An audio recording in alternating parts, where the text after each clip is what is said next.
give up my dream and get a 9 to 5. Is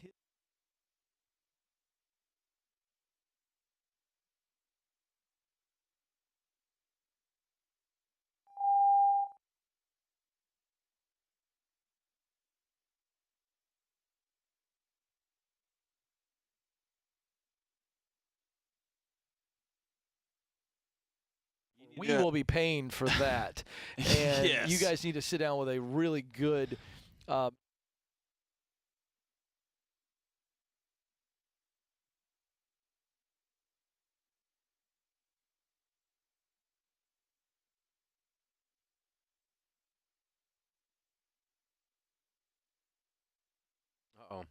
See, I don't know. I should check on these things before I go on the air and do this in front of 17 million people. So, yeah, I was talking about one of my buddies says when he goes to his mother-in-law's house, who's crazy, he said he just does bobblehead the whole week. Just like, I like that. There's no sense engaging because it's not going to change anything. Right. So he long ago gave up trying to fix her crazy butt. And he just says, I got 3 days of bobblehead, and then I get to come back home. That's a wise friend of yours. That's kind of like, I thought that was pretty good. I can't do it. You have to paint on the smile. See, I don't. Do you can't use the bobbleheads does not have a working mouth. See, I You can have to keep this in bobblehead. mind. I love it. A bobblehead gets you through a lot of things in life sometimes. But you can't, though. You can't. You like can just spiritually and psychologically. Bless your heart. Yeah. I can at least say that. Bless your heart, which can mean a lot of things. That's right.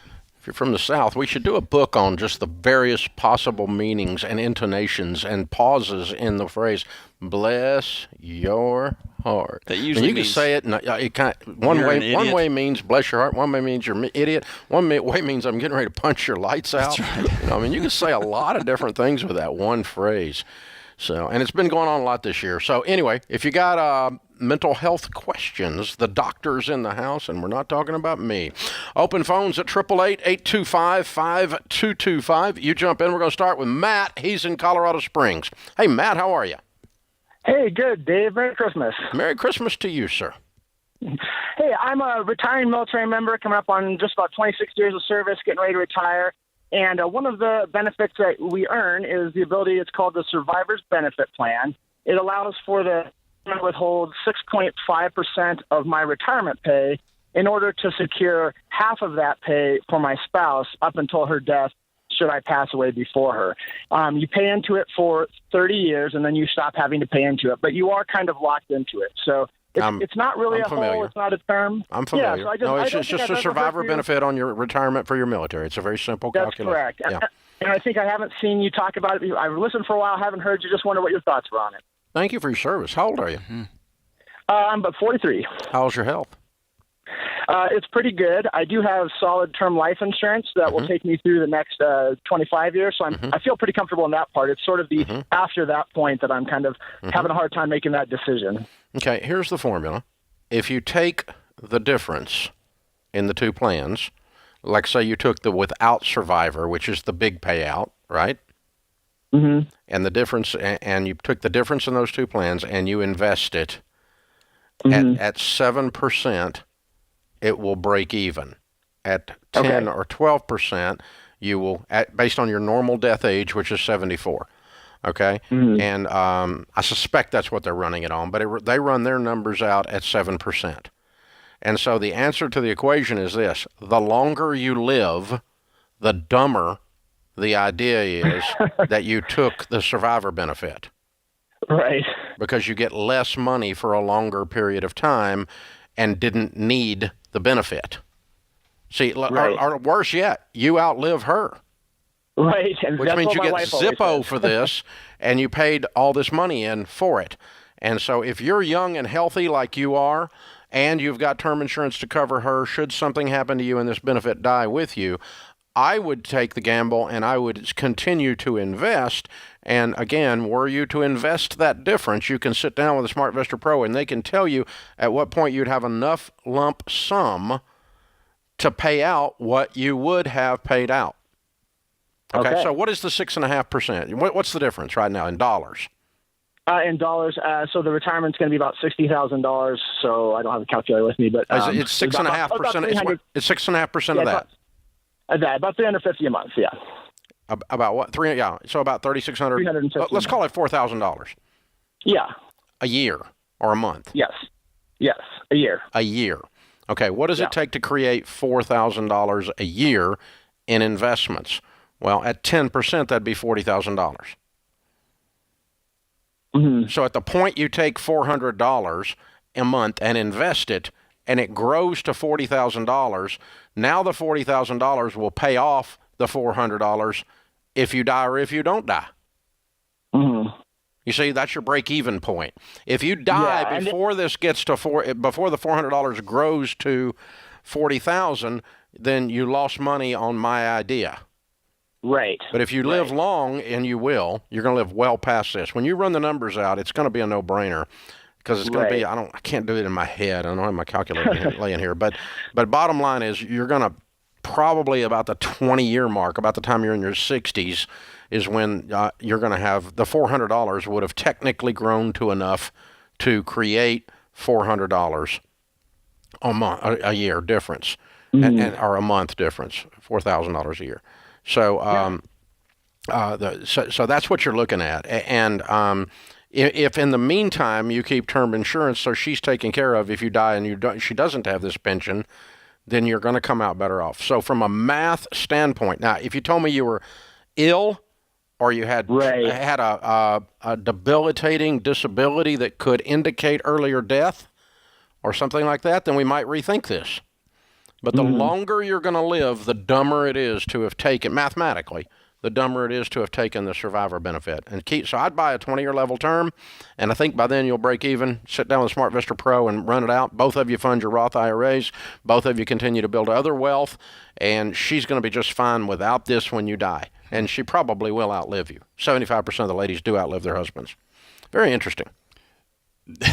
When you look at the lifestyle, usually that makes sense. So people make a lot of dumb math decisions based on a lack of appetite for risk. Yeah.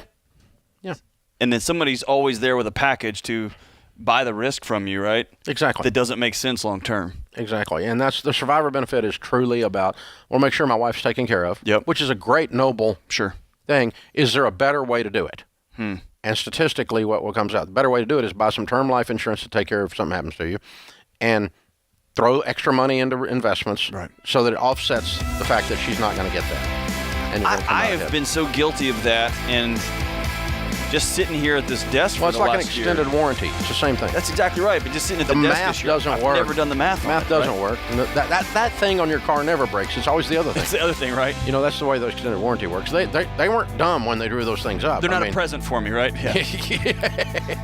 Merry Christmas. Merry Christmas. Dr. John Deloney, Ramsey Personality, my co-host today. We're answering your questions about life and money. This is the Dave Ramsey Show.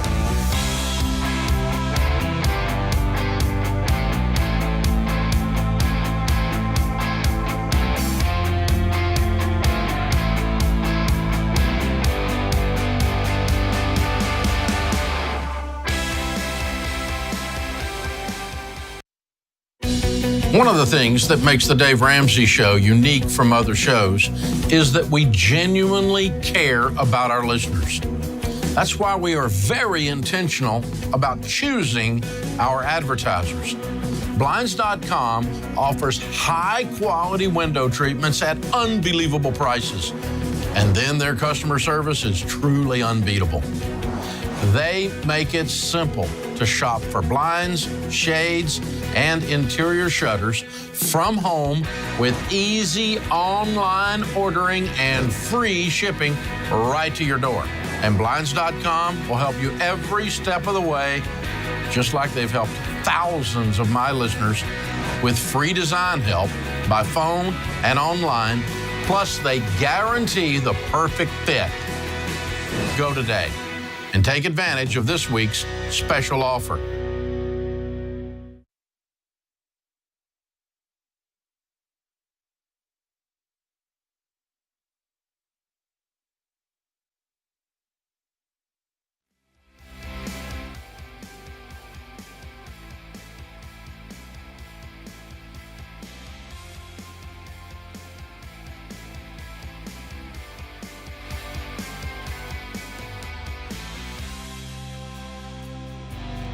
Dr. John Deloney, Ramsey Personality, is my co-host today.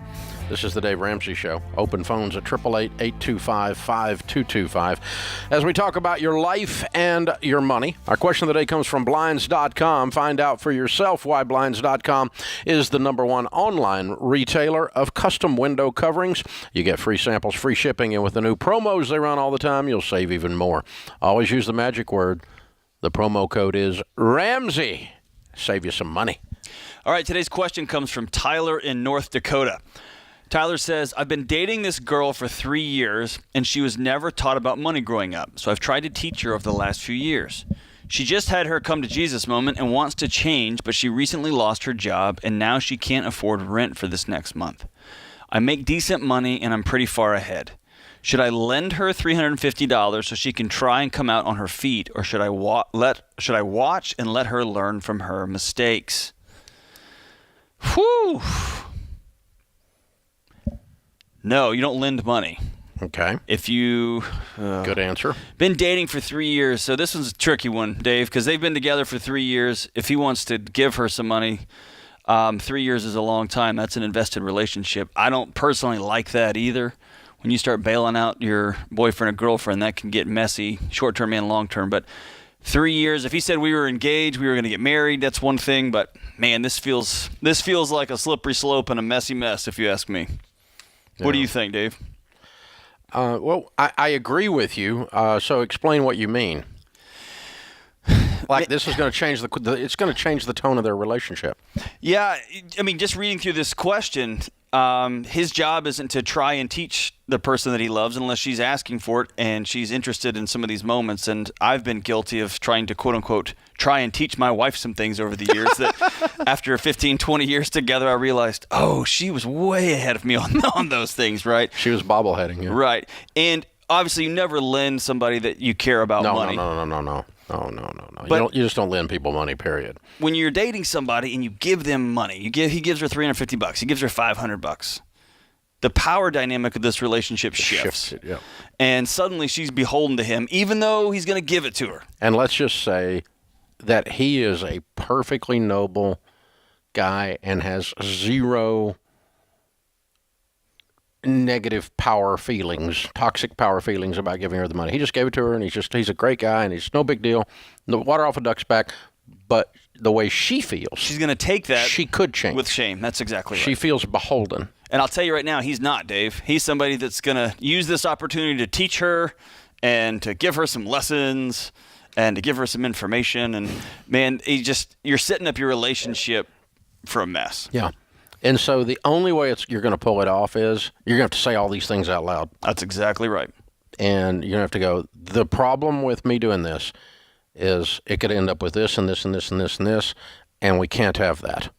So I'm giving you this money. There is no strings. I'm not going to teach you or talk to you or whatever. And you can't act like weird after this. That's right. You can't change. You've got to just be normal. You got to just pretend like the transaction didn't happen, and you don't owe me anything. Nope.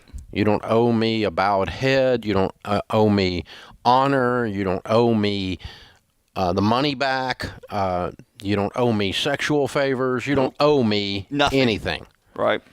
And you just got to really say all of this out loud, because when you say it out loud, it leaves the room. It loses its power on you, right? Yeah, when you shine the light on the room, the roaches run out. That's exactly right. And I might sit her down and say, would you be interested in this? Because sometimes my gift to you can be a burden for somebody else, right? Yeah. If you're having this kind of conversation, you need to I love that, put it all on the table, and then ask, would you be willing to accept this gift? And before you put it on the table, just go, this is awkward as crap. It's super weird. If you say something's awkward before it's awkward, it's less awkward. Every time. That's exactly right, yes. So, yeah, this is going to be weird. Yeah, we would do that with difficult conversations inside this building all the time. We go, look, this is going to be a difficult conversation. As soon as you say that, it changes the room.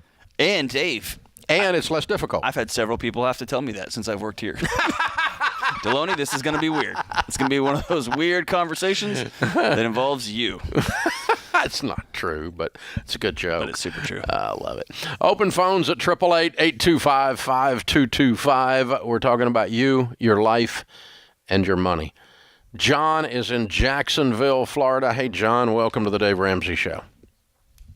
Hey, how you doing? Merry Christmas. Merry Christmas. How can we help? So, first of all, thank you for the program. My wife and I are on baby steps 4, 5, and 6. Great. And we're able to pay off quite a bit of debt in the last couple of years. Great. We now have a 3-year-old and another child on the way in February that we're super excited about. And we have started looking into schools and started thinking about school. We love the area we're in and the house we own, but it's not in a great school district. So in trying to be intentional with our money, we are looking at the future, and either to move into a better school district would cost us probably about $150,000 more than our current house is worth. And the private school in our district is roughly $14,000 a year. And we were trying to figure out if it would be more beneficial to move, and then at least we have the equity in the house, or if we like the house, stay and do private school. I did listen to the podcast from Anthony O'Neill. I know there was no major difference between private universities and public universities, but I'm not sure that applies to grade schools, and I just wanted to get your opinion on it. What's wrong with your school, John? What do you not like about it? So the school, it doesn't perform particularly well. Unfortunately, the area that we're in, a lot of people send their kids to private school, so the school actually draws kids from all different areas, and it doesn't. But sometimes those performance of the academics isn't great. Sometimes those global scores can represent a number of different metrics throughout a school. I'm more interested in your kids' experience with their teachers, with the administration. How's your child's? They're not there yet. They're 3. Oh, they're 3. Okay, yeah, you're right. There yet. I missed that. So here's what I would do before, and Dave's got 30 years of wisdom on this, but I've lived in and out of the schools. My wife has studied schools and been out of schools. I would sit down with the principal, I would sit down with the school counselor and have some detailed conversations with them about your concerns, asks for some details about their metrics, and those metrics just don't tell you a whole lot sometimes. And they don't tell you how great the teachers are, how good the administrators are, some of the things they're doing that are going to be different 2 and 3 and 4 years from now. We just went through this in my house, and I'm so glad we did, because the public school that my son ended up at has been magic. It's been wonderful for him, for our family, for everybody. But my wife went and had some hard conversations with them, and they were excellent. Yeah, and walk the halls with their permission. You'll get a vibe. Okay. You'll get a feel on what's happening in there. Is it clean? Are people happy? Or is it a prison? And, I mean, I've spoken in high schools that got razor wire around them, you know? And so, you know, some of these areas are tough. And, you know, if you walk in there, you get that prison vibe thing, you move on, right? So the second thing is this. I generally, when 2 options are negative, an expensive private school that I may or may not be getting value from, $150,000 upgrade in-house in order to get to a better thing. If I only have 2 options and both of them suck, that means I don't have enough options. And so I'm challenging the $150,000 move up in order to get your kid in an acceptable school. That may or may not be true, but you may or may not be moving up in house as well. I mean, like you went from that 2,500 to that 3,500 square foot house. Oh, I caught you. Okay. And so that's what it was. It could be that. It could be area. It could be those things. But there may be another way, another neighborhood, another nuance of a neighborhood. If school system's the only thing, do you move down a little bit in home and up a little bit in location, and then the numbers aren't different? So sometimes we get this stuck in our head, and it's like, oh, it's going to be $200,000. I don't want to live over there. And you get over and look around, you start thinking, yeah, we could buy that one, fix it up, buy a foreclosure. There's other ways to skin this cat. Let's keep working the problem here. So work both parts of the problem, and you'll get a better answer. This is the Dave Ramsey Show.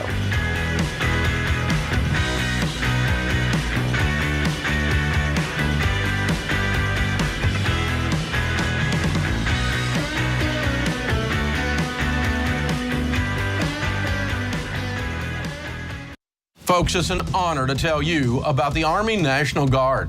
Not only are they big supporters of our high school curriculum, but they also give you the opportunity to impact your local communities. Whether your goals are to get an education, serve your country, or have a better life, the Army National Guard can help get you there. Plus, they offer unbelievable financial benefits. Secure your future today. Visit NationalGuard.com to find out more.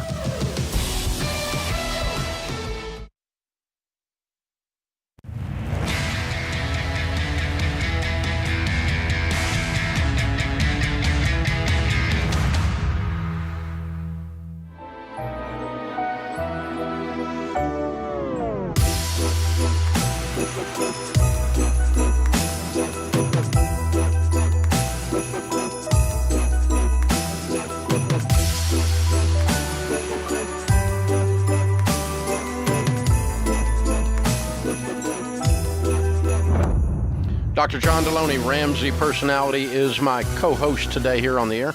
Open phones at 888-825-5225.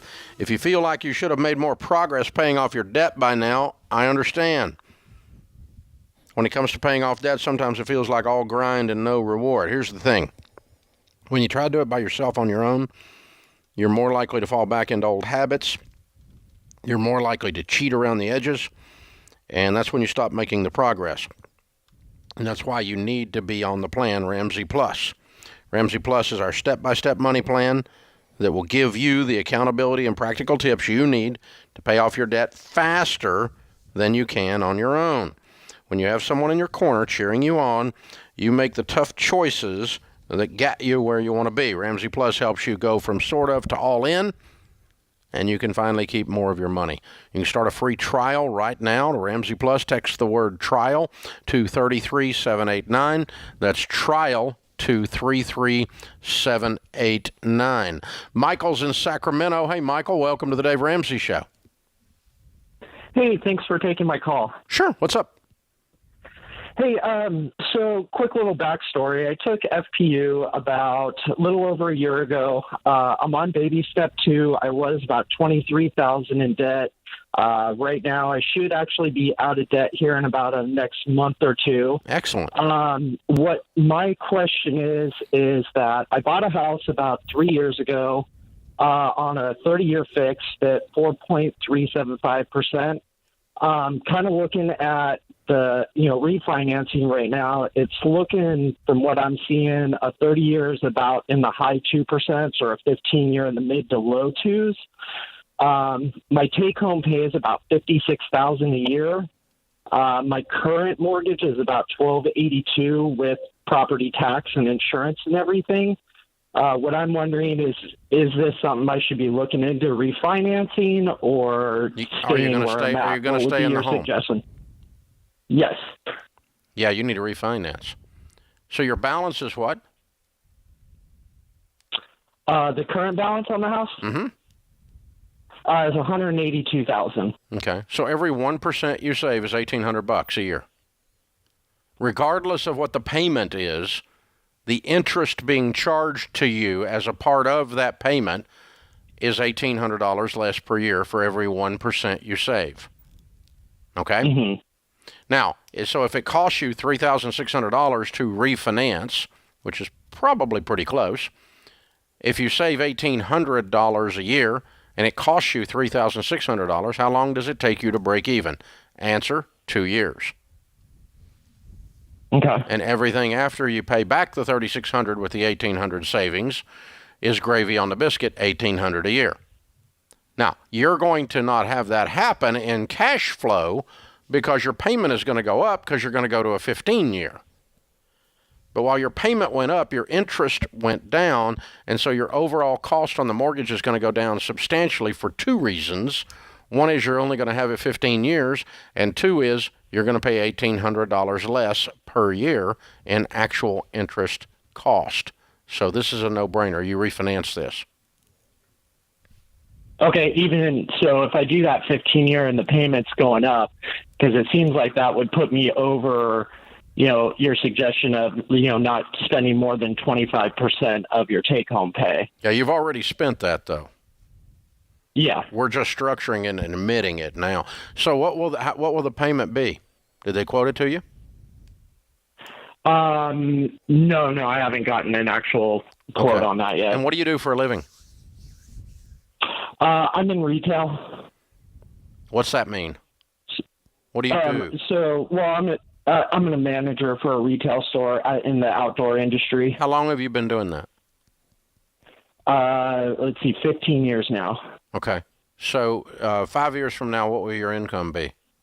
What's your trajectory on your income? Is it not going up? Yeah, it's going up. Yeah, now that you made store manager, you're going to see this 56 turn into 76 fairly soon, aren't you? Yeah, that's what I'm hoping for. Yeah, and so the 15% or the 15-year being 25% of your take-home pay is going to solve itself with your income going up. If you were working for the government and you were going to get a 3% a year raise, I'd be more concerned. But your trajectory on your income is going to solve the math problem for us, not this year, but within 3 years. So you're going to be just fine there. And I love it. You just called that, Dave. You've already, you've got someone here trying to do the math and saying this puts me over 25%. We're already over that. We're just being honest about it now, right? That 25%. The 25% is don't buy a house on a 15-year fixed where the payment is more than a fourth of your take-home pay. That's right. But when you already own the house, it's like someone says, "Oh, when I sell my car, I'm going to lose $6,000 on it because I owe $6,000 more than it's worth." Right. No, honey, you've already lost it. That's right. When you sell the car, you just admitted it. That's right. But it's already gone, and that's the case here. There you go. It's the same thing. You're already there by just restructuring it. Now we're saying, ouch, this house was a pinch.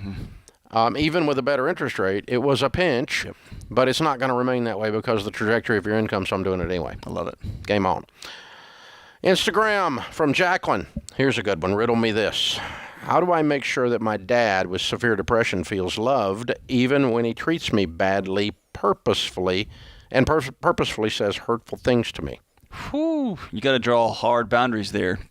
People need to feel loved, but they don't have permission to hurt you en route to that love, right? And so you may write him a letter, you may hold firm boundaries, but you, number one, don't let anybody hurt you with or without your permission. So you don't solve his depression by getting abused? Absolutely not. Becoming a punching bag As a matter of fact, nobody. that will probably harm his depression. It will make it worse. Because he makes him feel like the schlep that he is. So what somebody like that needs is really firm boundaries from someone that cares about them, and they will lean up against those boundaries and see if they're real and if they hold and if they're firm. And then if you write them a letter, they can hold something, right? It's tangible. They can see it, then go back to it, then go back to it. And as they get as he puts in the work that only he can put in, then he can reinterpret that letter over time. But yeah. So what's the letter sound like?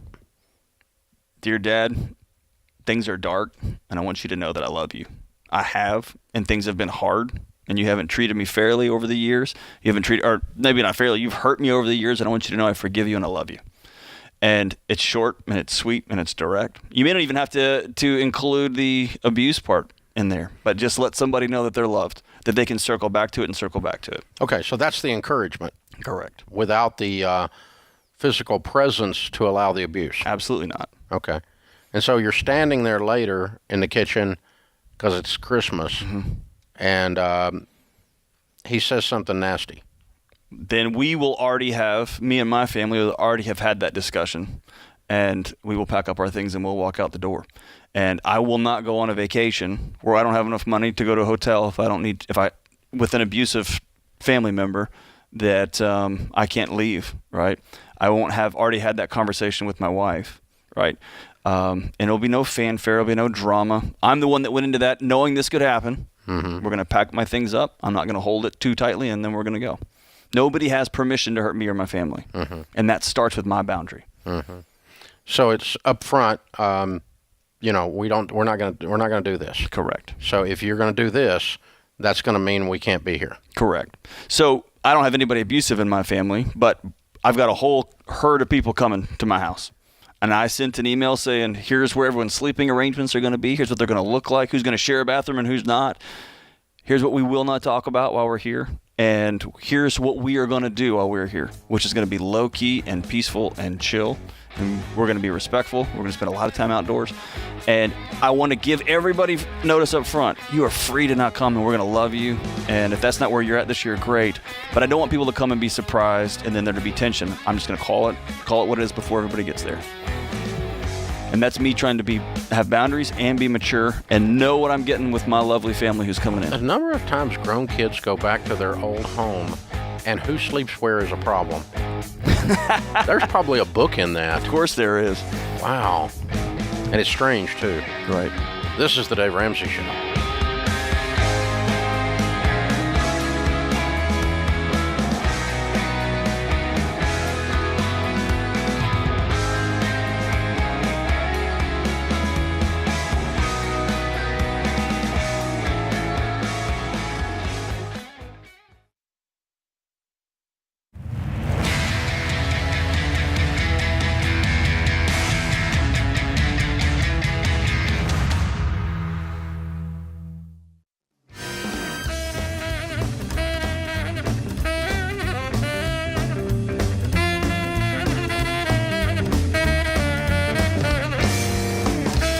Dr. John Deloney joins me today as my co-host, Ramsey personality, best-selling author of the book Redefining Anxiety: What It Is, What It's Not, and How to Get Your Life Back.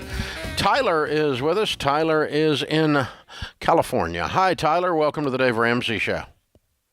Hey, Dave, Dr. John Deloney. So nice to talk to you guys. Thanks for taking my call. You too. What's up? Just want to first say my wife and I are so thankful for everything you guys do at Ramsey Solutions, and just really appreciative. Well, thank you. So my question today is I inherited a trust that was set up from my grandfather who passed away when I was a baby. And my wife and I just aren't quite sure what we want to do with it. So I thought we'd call you and see if you have any advice. I would use it for where you are on the baby steps. Okay. Where are you? So we're on baby step 7. Oh, well, then you're down to investing, right? So how much is in the trust? There's it's right around $219,000. And what's it invested in? So it's broken into 33 of it's cash, 15's in a CD, and 170 is in bonds. Okay. So we know it's not invested in what you teach and what we have our other retirement stuff invested in. Yeah. Yeah. So I would sit down with a SmartVestor Pro, and I would make a plan for investing it. I only invest in 2 things: growth stock mutual funds and real estate that I pay cash for. Those are the only 2 things I invest in. I don't play any other stuff. I'm not a big player. I'm kind of boring. And because I discovered most people that are wealthy are boring with their money. They're not flash and dash, and they don't have all these plans and all this stuff they talk about at the golf course. People that talk about stuff at the golf course are like people that say they caught a big fish. They're full of crap. And they're mouthing off, and they act like they got something they don't have. The guy that says he hadn't got any money, grab your wallet, because he's probably got some. So, that's the kind of stuff we look at there. So I'm boring, and I give you permission to be boring. And then there's only 3 things you can do with money: invest it, give it, and live it. And you ought to do all 3 all the time with all your money. You need to enjoy some of it, you need to be generous with some of it, and you need to be investing it at all times. You could do that off of the proceeds that this creates in terms of the income that this $200,000 invested creates. Maybe it creates a couple $1,000s a month it's fun money. We're going to do something lifestyle with it. We're going to be outlandishly generous. We're just going to walk up and pay for people's gasoline at the gas station, just blow about 10 people's mind an hour for the fun of it. I mean, you just go do fun stuff. I mean, just have some crazy, outrageously generous moments. And by the way, you should budget for that. It's not necessarily random or impulsive. When it happens might be, but you ought to just be walking around with a couple grand in your pocket at all times going, what you up to today, God? And you can do that stuff when you're on baby step 7 and you got $200,000 from your grandpa. Well done, sir. That's Very good. Cool. Yeah, it sets you up in a different thing. You'll start seeing stuff when you budget for it. And because you have to intentionally look for it, and where you're looking for positive things, negative things, people that you can help, people that are out to get you. When you go looking for it, that's what you're going to find, right? Yeah. That's what you're going to see. Yeah, it's the old thing, the reticular activator thing. If I start looking at buying a green car, and all of a sudden I see green cars everywhere. That's right. It's the same thing. And so same thing here. When you start looking for the opportunity to be randomly generous, you start hearing 3 aisles over in the grocery store. Cool. A kid crying, and you look over and mama's crying, and the card was denied 3 times, and you go, that bag or that bucket of basket of groceries is on me. That's right. I got that one. And you get to have these moments when you've got the money walking around, and you're baby step 7, you got no payments. House is paid for. That's what that means. What a way to go, man. Way to go. You're killing it. Nicole is with us in New York City. Hi, Nicole. How are you? Hi, Dave. Thank you for taking the call. Sure. How can I help? So, I recently received inheritance from my mother. She passed away earlier this year from COVID. And so my husband and I, every once in a while, we sit down and we look at our bills. For me, I don't have any credit cards. I just have my student loans and the house. And what I discovered, my husband wasn't able to give me any money because at one point he had gotten into so much debt. He got a consolidation loan, and plus he had his alimony and child support, which are now done. So, I do the bills, and I sit down with the bills every month, and every once in a while he wasn't doing it with me. So I finally just said outright, like, what is your debt? Because there's no money coming in from your side, and now he's back in debt again. So with the inheritance, I'm trying to decide whether I should pay off my student loan. The payment's like $800 a month, or really aggressively attack the mortgage because I'm a little concerned about the future. We're both 50. Yeah. How much student loan debt do you have? $118,000. And what is your income? I make $150. What's your husband make? He's about $150. We both. Okay, so $230 household income. Yes. And your inheritance is how much? $75,000. And how much debt does he have? He has right now, what he told me recently, was about $82,000 in credit cards. Okay. All right. You can't make enough or strategize enough to come out of this disaster with your skin intact unless he stops being stupid. Right. You cannot, there's not a strategy that will offset him overspending and mismanaging at the level that he is. It's kind of like saying he's got cancer and it doesn't affect me. Yeah, it does. When somebody's got cancer, everybody in the house is affected. Yes. They don't all have cancer, but they all are impacted by the fact that there's cancer in the house. And Nicole, your question about paying off your house sounds like it's a question rooted in safety. Defensive mechanism because you think he's going to continue to screw up. Or he's going to bail on you. So earlier in our marriage, I've only been married 8 years, and he did have an affair, and he left the house. So we reconciled in 2018, but I told him, there's reason like you have a pattern of every 2 years is getting in crazy debt with credit cards. And so we're not back at that same point. Okay, have you guys seen a marriage counselor? I've suggested one. He hasn't. Okay. All right. There's two things. Okay. Here's the answer to your question then. Okay. You do not need to pay off your mortgage, and you do not need to pay off your student loans. You need to park the inheritance in a separate account with your name on it only, and you need to demand marriage counseling. And the two of you need to get on the same page, and you need to see a bright, hopeful future together. And then when you do that, then the two of you need to combine your incomes and combine your goals and combine your problems. Your student loan problem, his former credit card debt problem, because he no longer is going to have one after you go through Ramsey Plus and Financial Peace University together, and both of you are on the same team. If your husband is unwilling to do all of these things, see, nothing can remain at status quo. It can't remain where it is. So your marriage is either going to get worse or it's going to get better. I'm telling you to take some steps to make it better and get the two of you on the same page with a joint set of goals financially, emotionally, maritally, everything else. You do not have those now. You got one foot out the door in divorce because the way you're preparing all of your money stuff is as if this is ending.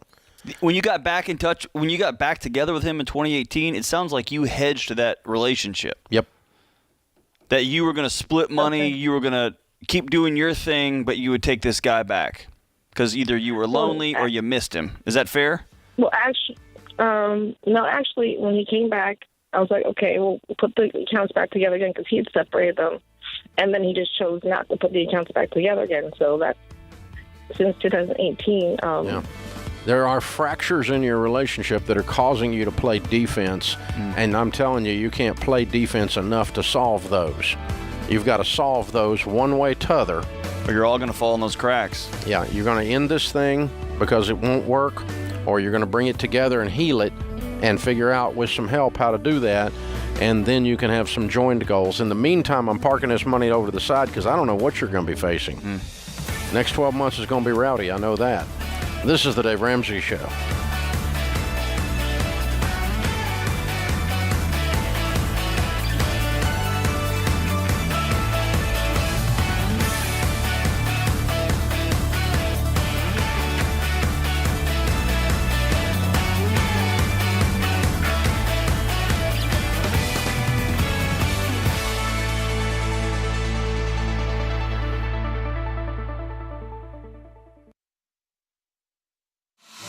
The total debt is around $640,000. I'm wanting to come clean about a credit card that he doesn't know about. I am going to probably pay student loans for the rest of my life. I just don't even know where to begin. And I don't know what to do, and I'm scared.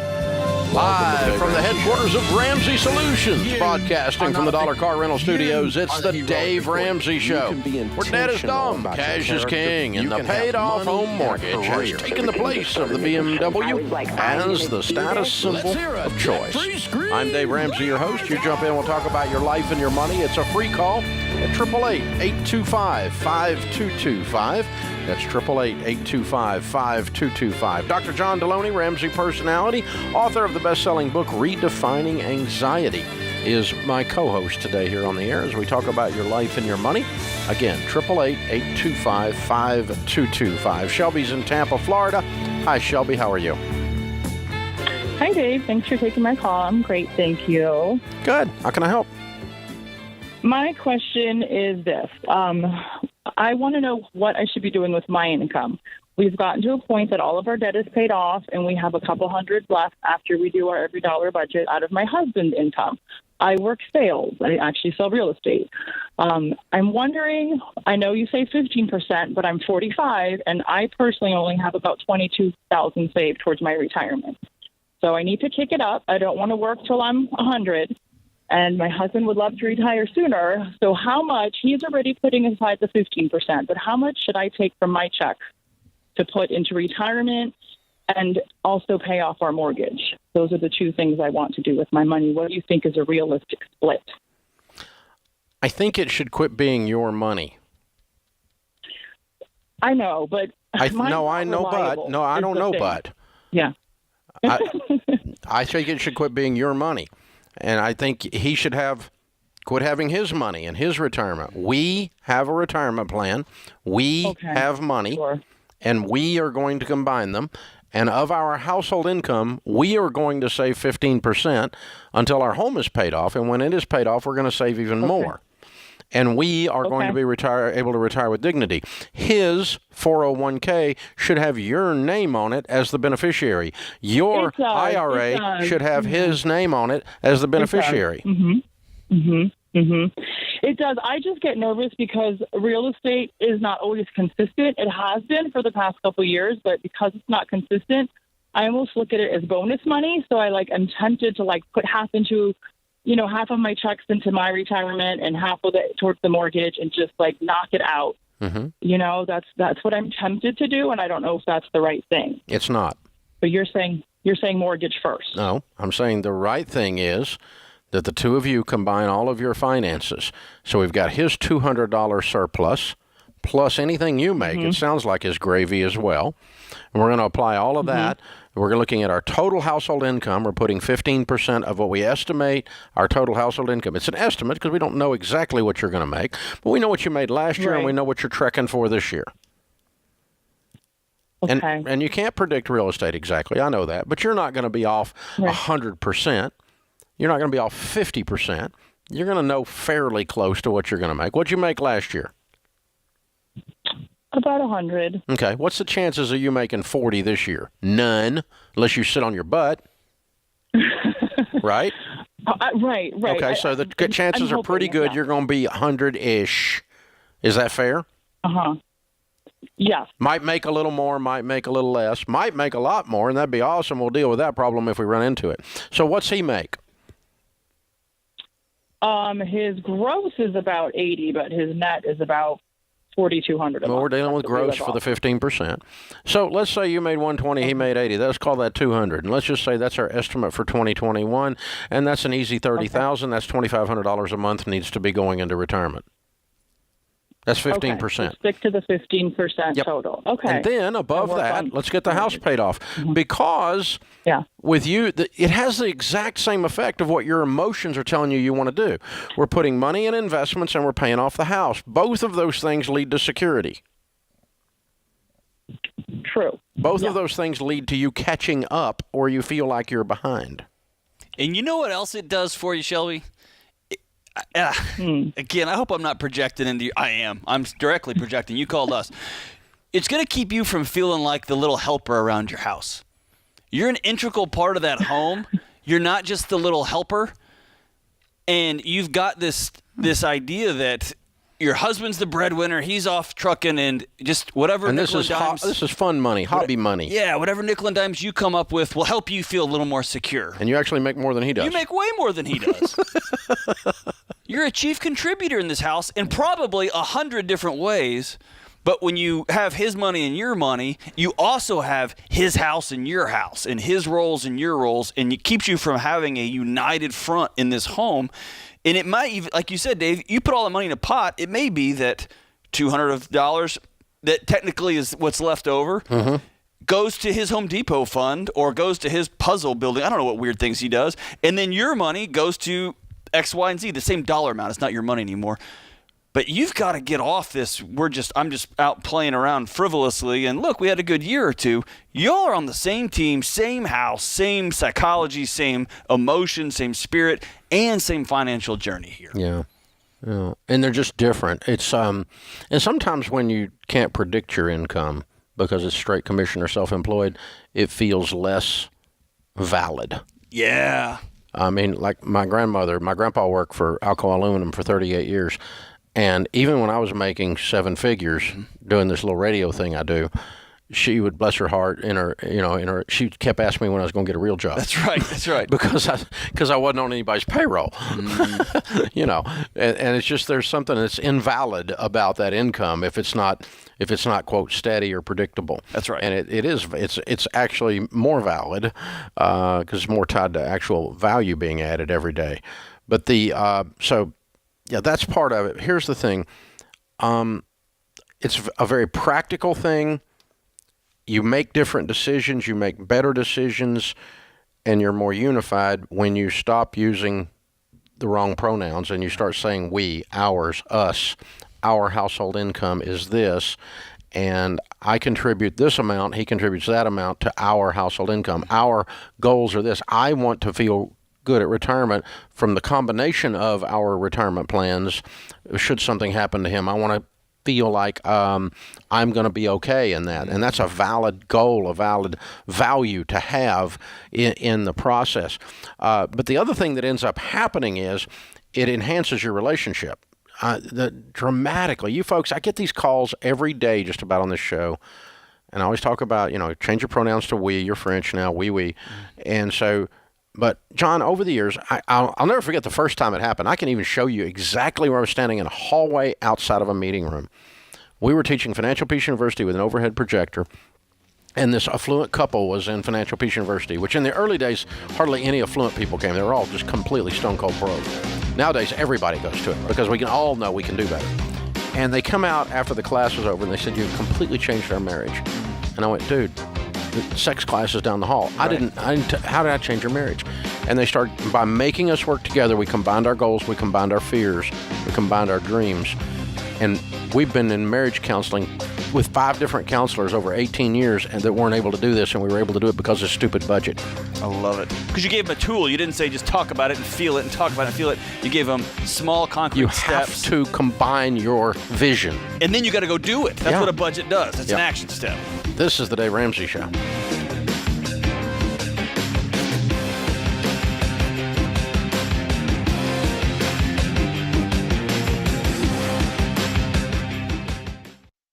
If you're financially conscious, you know that healthcare expenses can take a big bite out of your budget. Christian Healthcare Ministries, or CHM, is here to help trim those expenses and make sure your family is cared for. CHM is not health insurance, but it is Christians helping other Christians by sharing each other's medical bills.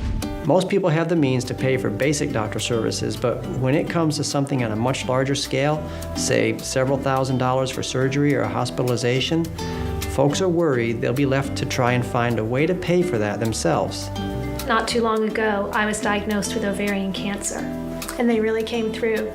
So far, we've had over $180,000 worth of bills and got close to 75% in discounts. CHM shared the rest of the expenses. To see if CHM is right for you and your budget, check out chministries.org/budget.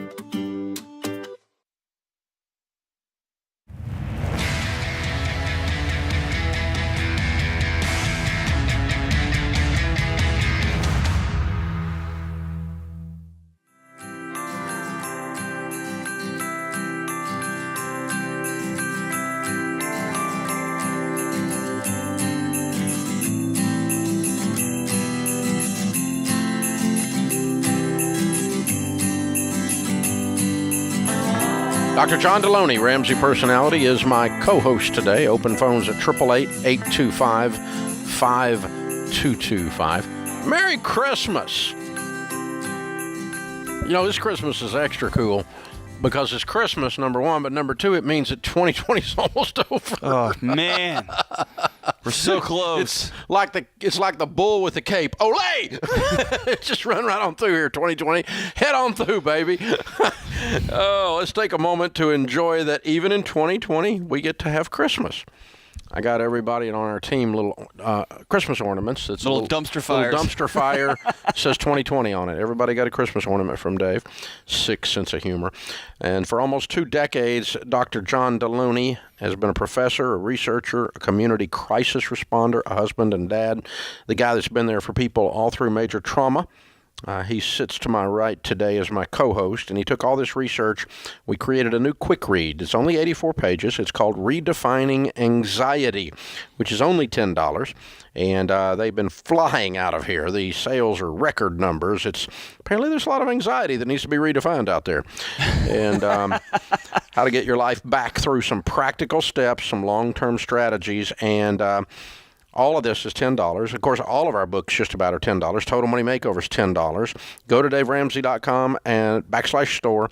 You can get Redefining Anxiety, what it is, what it's not, and how to get your life back for $10 or less. And most of our best-selling books are $10. The Total Money Makeover among them. All of Chris Hogan's, Rachel Cruz's, Ken Coleman's, Christy Wright's, Anthony O'Neill's, $10. Check them all out. The $10 sale ends at the end of the month. At the end of this year. So then we're going up on the prices. So yeah, we really are. I'm laughing about it, but it seems kind of weird. But yeah, so $10. That means you can get like a case of books for $100. That's a lot, and you mix and match. You don't have to get all one kind. Whatever you want to do. And been pretty cool stuff to watch these books work. Redefining anxiety among them.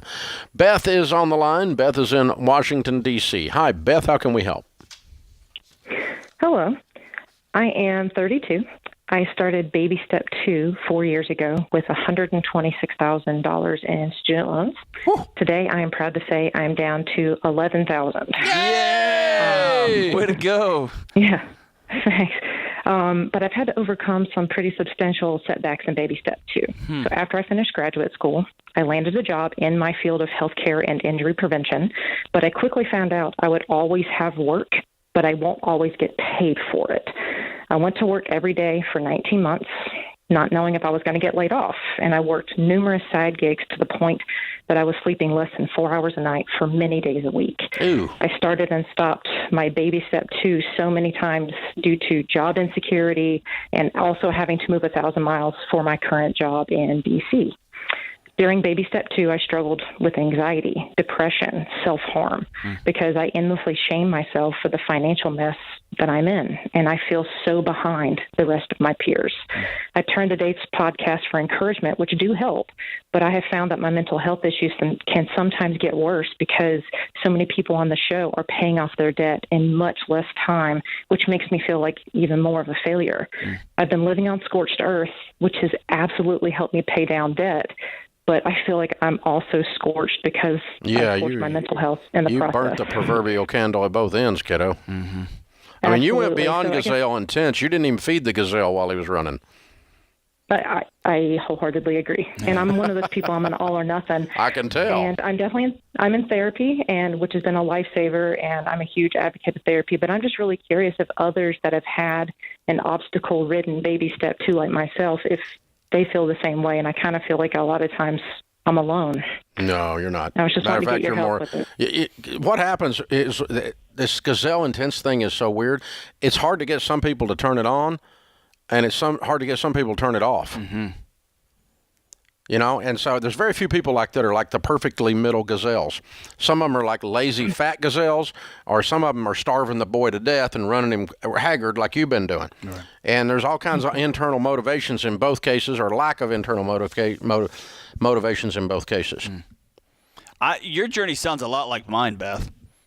I went crazy, then stopped, and then gave up, and then started sprinting again. And then I realized I left my wife behind, and so I thought the wise thing would be to drag her along. And then we both stopped, then we started walking, and then there became, like Dave said, is finding that balance. All depression, anxiety, all those are, you know this, they're just alarms telling you that you're not whole and that you are finding yourself alone out on an island. And you know those things, right? So, absolutely. Yeah, I don't want you to feel alone for a second in this journey because we hear this stuff all the time. So, John, let me ask you something because I'm going to talk about Beth right in front of her here, yeah. Okay? Sure. Does it help, because obviously she's got great intellect, just listening to her, how articulate she is, and apparently she wrote all that out because I think she was reading it. Does it help to digest it that way? Because does it help her get on top of it? To look down on that piece of paper and see, because you just self-analyzed the whole thing, Beth, while we were listening to you. You didn't even need us. You'd already bounced it off the ground and you knew exactly what to do from your intellect. Right, but you can intellect and data can be just as addictive, just as distancing as any number of other distancing behaviors, right? Like drinking or running or too much exercise or too much food. You can over-intellectualize things and get way away from it, right? It can be a separation mechanism. Okay. Beth, why did you work for 19 months not knowing whether you're going to get paid or not? You are too wise and too smart and too gifted to put yourself in that situation. What was it about that season that you put yourself through that? I appreciate that question. And I was working for a hospital system in Boston, and unfortunately, they just are not one of the richest hospitals. And I had some great mentors. Sorry, yes. You worked in the hospital. I understand hospitals have seasons. Every place has seasons where they struggle. Why did you choose to stay in that ecosystem? I looked for 19 months for another job with the support of my peers, saying that we're going to give you as much money as we can, as many hours as we can, but unfortunately this is our limit. And I applied for jobs for over a year, and I made it all the way to the very end. And I learned the hard way in 2017 and 18, so many people are hiring from within. And I got all the way to the last thing, and basically they said, sorry, we took someone else. And I think for me, I kind of hit this rut of I kept trying and trying and trying to leave, but I had a paycheck from week to week for a period of time, and it was stressful, and that's why I picked up side gigs. So in the event I went to work one day and lost my job, at least so you didn't go 19 months without pay. You went 19 months with insecurity about whether the check was going to clear that week. Right. Correct. Oh, okay. That's better. So, Beth, I want to back up to the front of this call. You ever have a friend that you haven't seen them in a long time, and you see them and you realize they've lost 50 or 60 pounds, and it's so incredible to see them, and they're excited and you're excited, but you get that burst of hooray, and they've been living it so long. You know, they see the incremental changes in the mirror as they go. When you first called and you said you've been cranking on this deal for 4 years, You've paid off $15,000 through a graduate degree, through insecure paychecks. And what did Dave and I do? We cheered. As though we haven't seen you in years, and we are so impressed with how far you've come. You've got to step back and use that intellect, get 30,000 feet above this situation.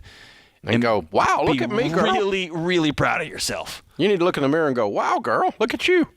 You have stumbled and tripped and grinded, and that's not even a word. You've ground your way. You have dragged and pulled and sprinted, and you're almost there. And I hope you will take a moment and celebrate you because you're kicking butt, man. Yeah, you really. I mean, the first 3 minutes were touchdown in the Super Bowl, and the next several pages read were all the things that are wrong. It is normal to overdo it, and so give yourself permission to let off the gas a little bit. You are overdoing it, but you have done an incredible thing to this point. You didn't do it wrong. You just were a little extreme. So back off a little bit, get some sleep, eat, love the girl in the mirror. She's a hero. This is the Dave Ramsey Show.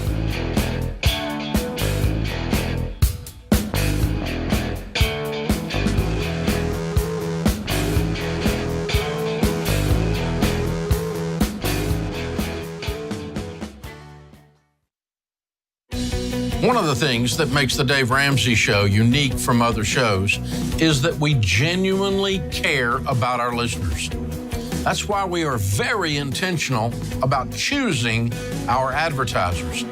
Blinds.com offers high-quality window treatments at unbelievable prices. And then their customer service is truly unbeatable. They make it simple to shop for blinds, shades, and interior shutters from home with easy online ordering and free shipping right to your door. And Blinds.com will help you every step of the way, just like they've helped thousands of my listeners with free design help by phone and online. Plus, they guarantee the perfect fit. Go today and take advantage of this week's special offer.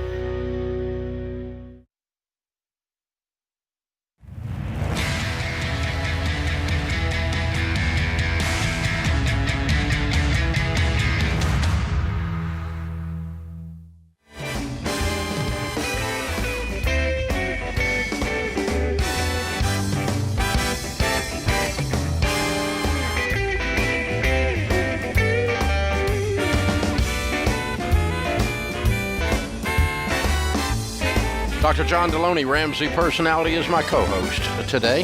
This is the Dave Ramsey Show. Nikki is in Denver. Hi, Nikki. Welcome to the show. How can we help?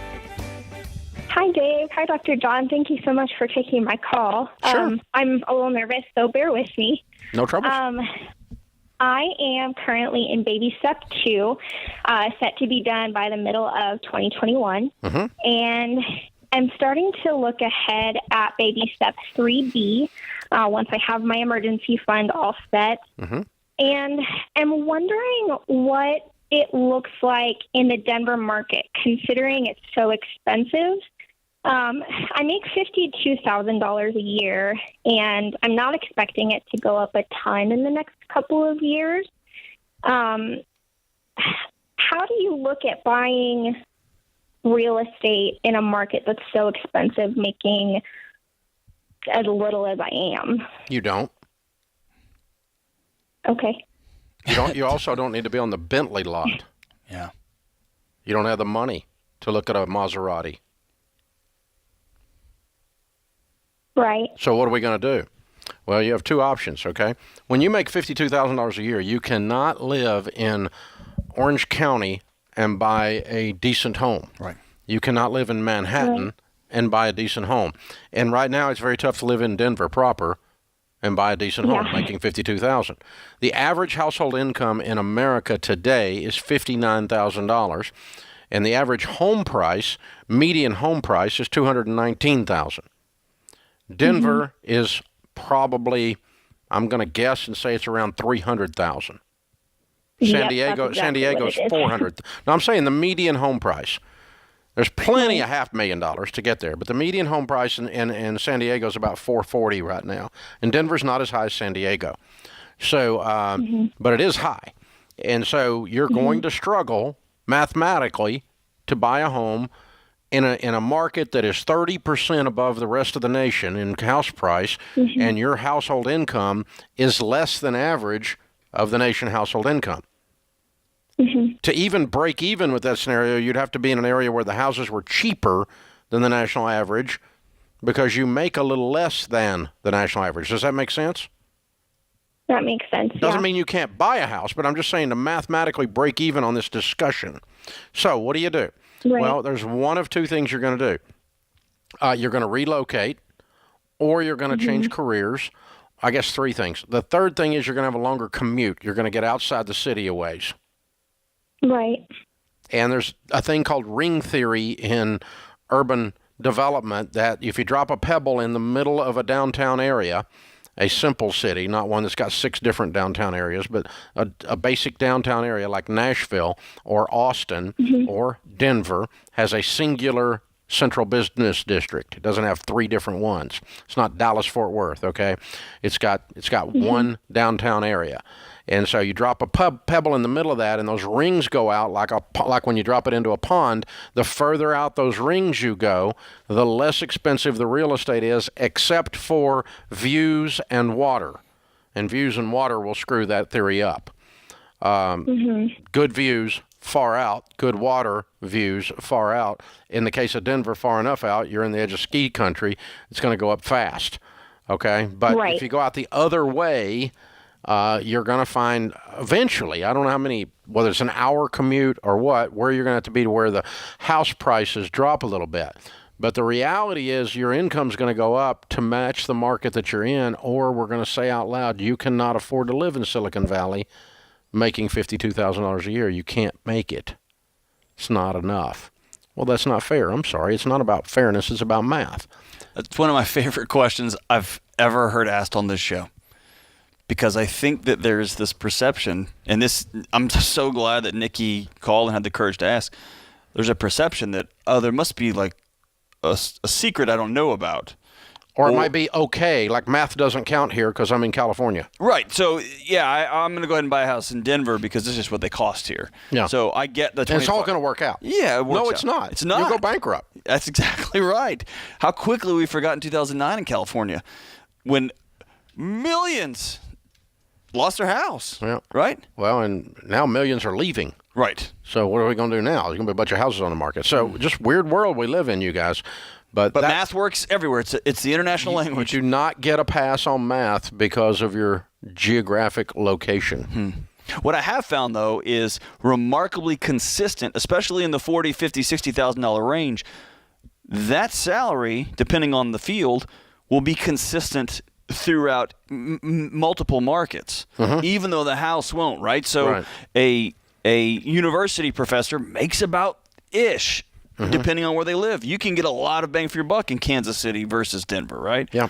Or in other cities here in Tennessee, et cetera. Yeah, absolutely. I mean, in middle America, right. I mean, it's just, you're not going to live in the uber expensive fringe cities. So you're not going to live in South Beach in Miami. Right. You know, where it's almost as expensive as Manhattan in terms of per square foot for a little condo.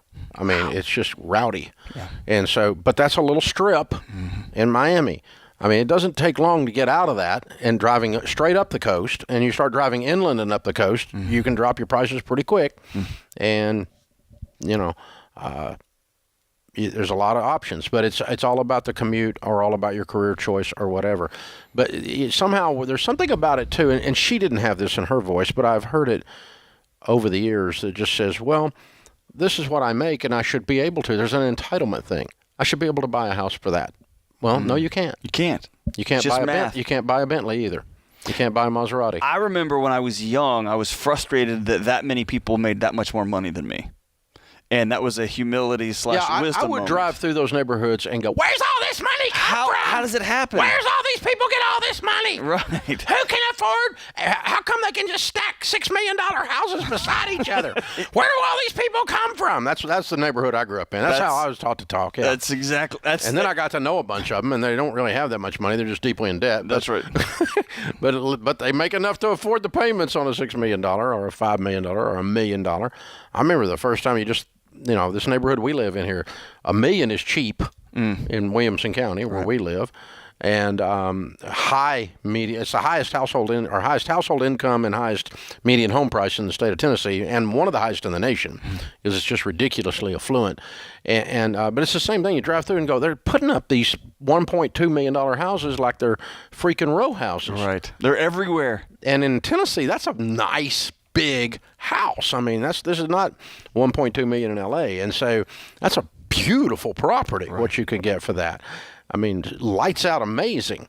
And so, but you drive through there going, where's all this money come from? What do these people do? I don't know. Well, there's a couple things we know they don't do, and so, because you can't afford to live there doing that. But it's like our friends sitting out here we were talking to a while ago from Queens. I mean, it's just a different world. Yeah. Real estate prices is a different world than what you can buy in Queens versus what you could buy within a mile of here. Right. For the same dollars is just absolutely amazing. But the math still applies. Yeah. Right. The mortgage you still have to pay the freaking payment. There you go. You still have to have money left over to feed your children. There's no magic. When you get done. And it's like, well, real estate just costs this. Yeah, well, you can't afford to live there. That's what we're saying. Right.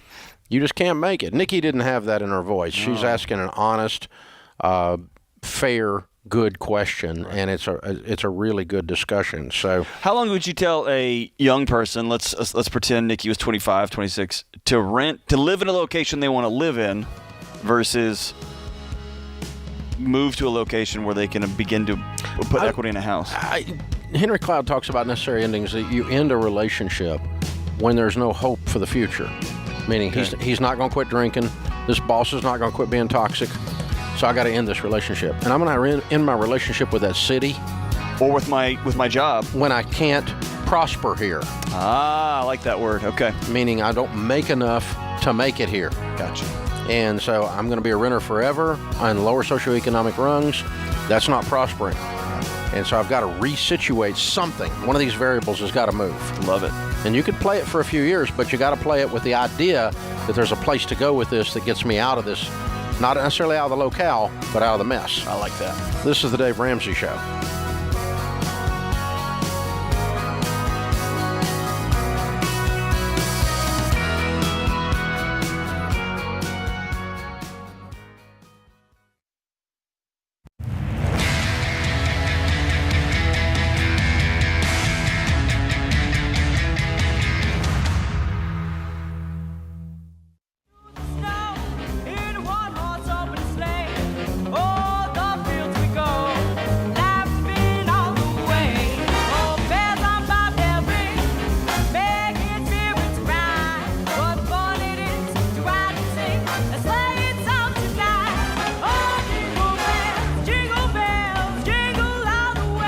Dr. John Deloney, Ramsey Personality, is my co-host today.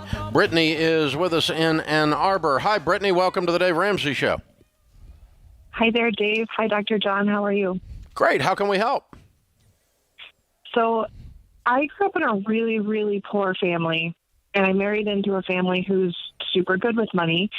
Since my husband and I got married, we paid off $58,000 in our debt, but we still have $36,000 to go. Good.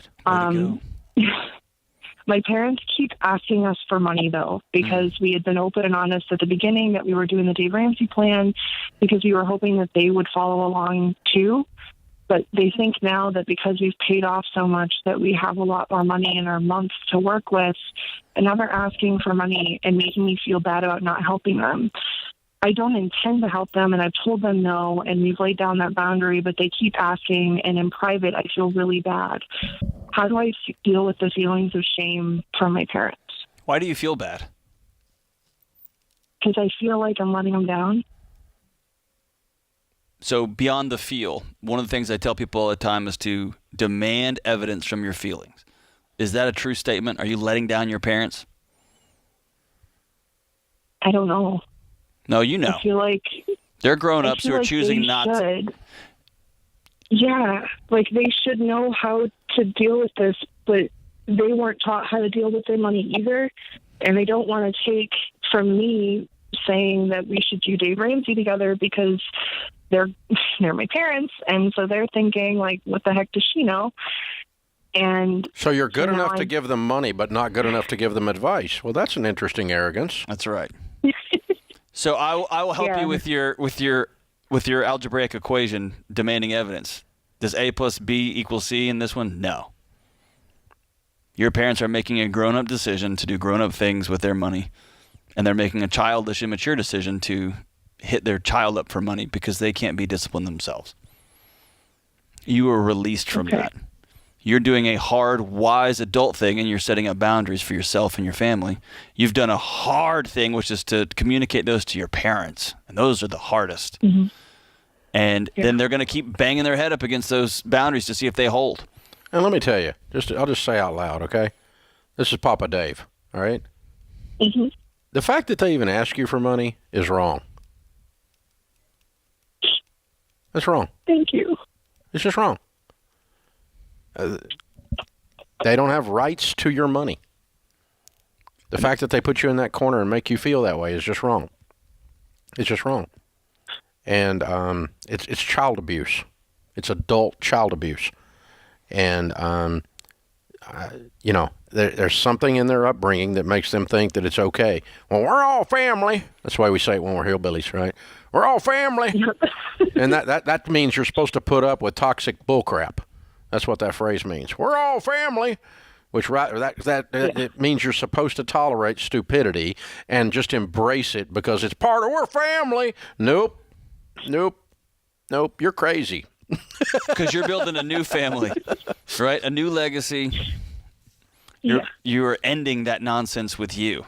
And here, we talk about boundaries a lot, and we also talk about it the cycle stop with you. And when they talk about it in therapeutic sessions, they talk about a raging forest fire that someone finally stops and turns and faces down. What they don't tell about that metaphor is that when you stop and face down a forest fire, you get burned. It hurts. And that's where you are right now. It sucks. It's hard. Yeah. And your kids are not going to have to deal with this nonsense because you took one for the legacy. You took one for the family tree. You're changing the family tree. And it hurts, but you're doing right. So the only way you can have these discussions anymore is just say, A, we're not going to have any more discussions about this, Mom and Dad. Mm-hmm. The answers are perpetual no. No. Or if you want to help after you're out of your baby step 2, you can't help at all while you're in baby step 2. You're not allowed. I'm not going to let you. Okay? You just tell them Dave said you suck. No. Okay? So, no. Don't tell them that. But just tell them Dave said no. And so, but once you have some money, but right now you're broken in debt. Okay? So you don't have any money. So we don't need to talk about you being outrageously generous to somebody. I mean, you'd be tithing if you're a Christian or whatever, but that's but giving money away to enable relatives is not even on your list right now. You're trying to get out of debt, get your emergency fund. But once you're in baby step 4, if you wanted to reach over and pay a $500 bill or something, that has to come. If it's coming from my house, here's what it would sound like. To a friend or a family member, I'm going to give you a gift of $500 one time, on the condition that you complete Financial Peace University. And if you're unwilling to go to the class and complete that, then I'm unwilling to make you the gift because I am not going to give a cocaine addict money for their cocaine. And you, when it comes to money, are a cocaine addict. You are misbehaving, and you have for decades. And I love you enough to tell you that. And when you quit misbehaving, I will fund your recovery. I will not fund your misbehavior because that's called enabling. Enablers are sweet people, but they do not help. They actually harm. When you give a drunk a drink, you are actually causing them to be a drunk. Yeah. You're not blessing them. That's why we were saying no. Yeah. You're really not helping. Your show every day. Yeah, you're really not helping, and it's just so hard. Now, I will tell you this, too. What John said is true. The forest fire is going to burn. This is going to hurt. And it's not going to quit hurting. I'm not going to tell you that. Here's why. Your spiritual DNA is designed to want to please your Heavenly Father.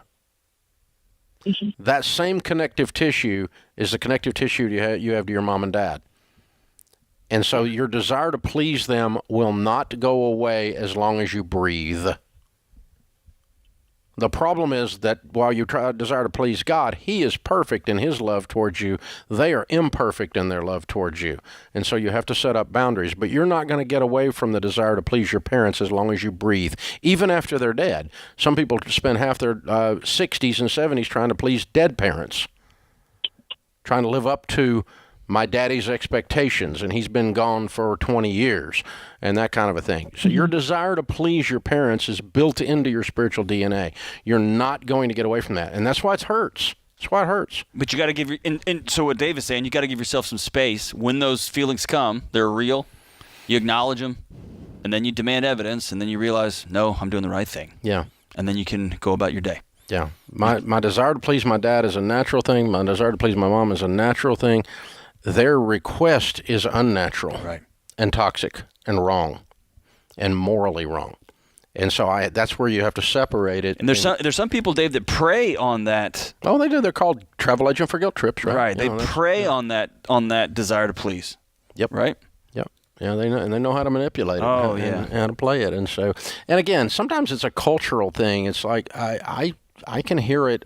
Not my family didn't do this, but I've heard it in the neighborhood, the hillbilly elegy that I grew up in, kind of a thing. And it's just like, well, it's family, and you got to take care of family, regardless of how stupid and out of control and toxic they are. I have to take care of them. Well, maybe not.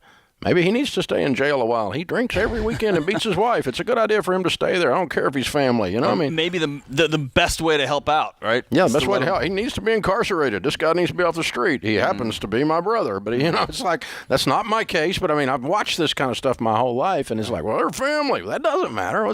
It means you overlook complete disasters? Right. No, we don't overlook it. We love them in spite of that. But that doesn't mean we're going to embrace the stupidity. Right.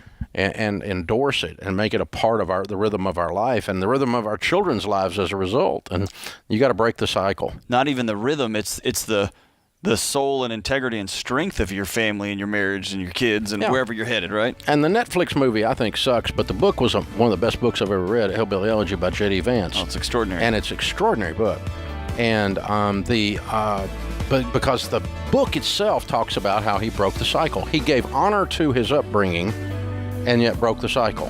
And both those things are accomplished beautifully, not in the screenplay, but in the book.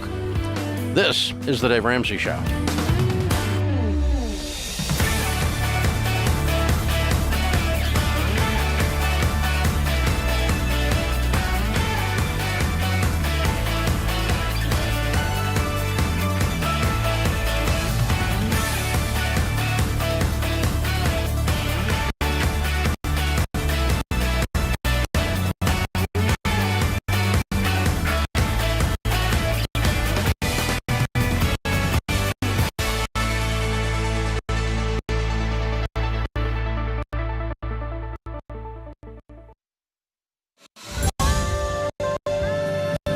Welcome to the Dave Ramsey Show. You can be intentional about your character. You can have money and a career. You are the hero in your story.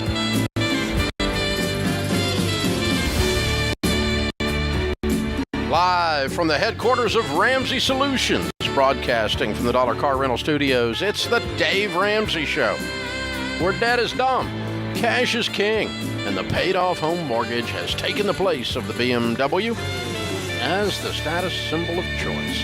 I'm Dave Ramsey, your host. Dr. John Deloney, Ramsey Personality, is my co-host today, author of the best-selling book, Redefining Anxiety.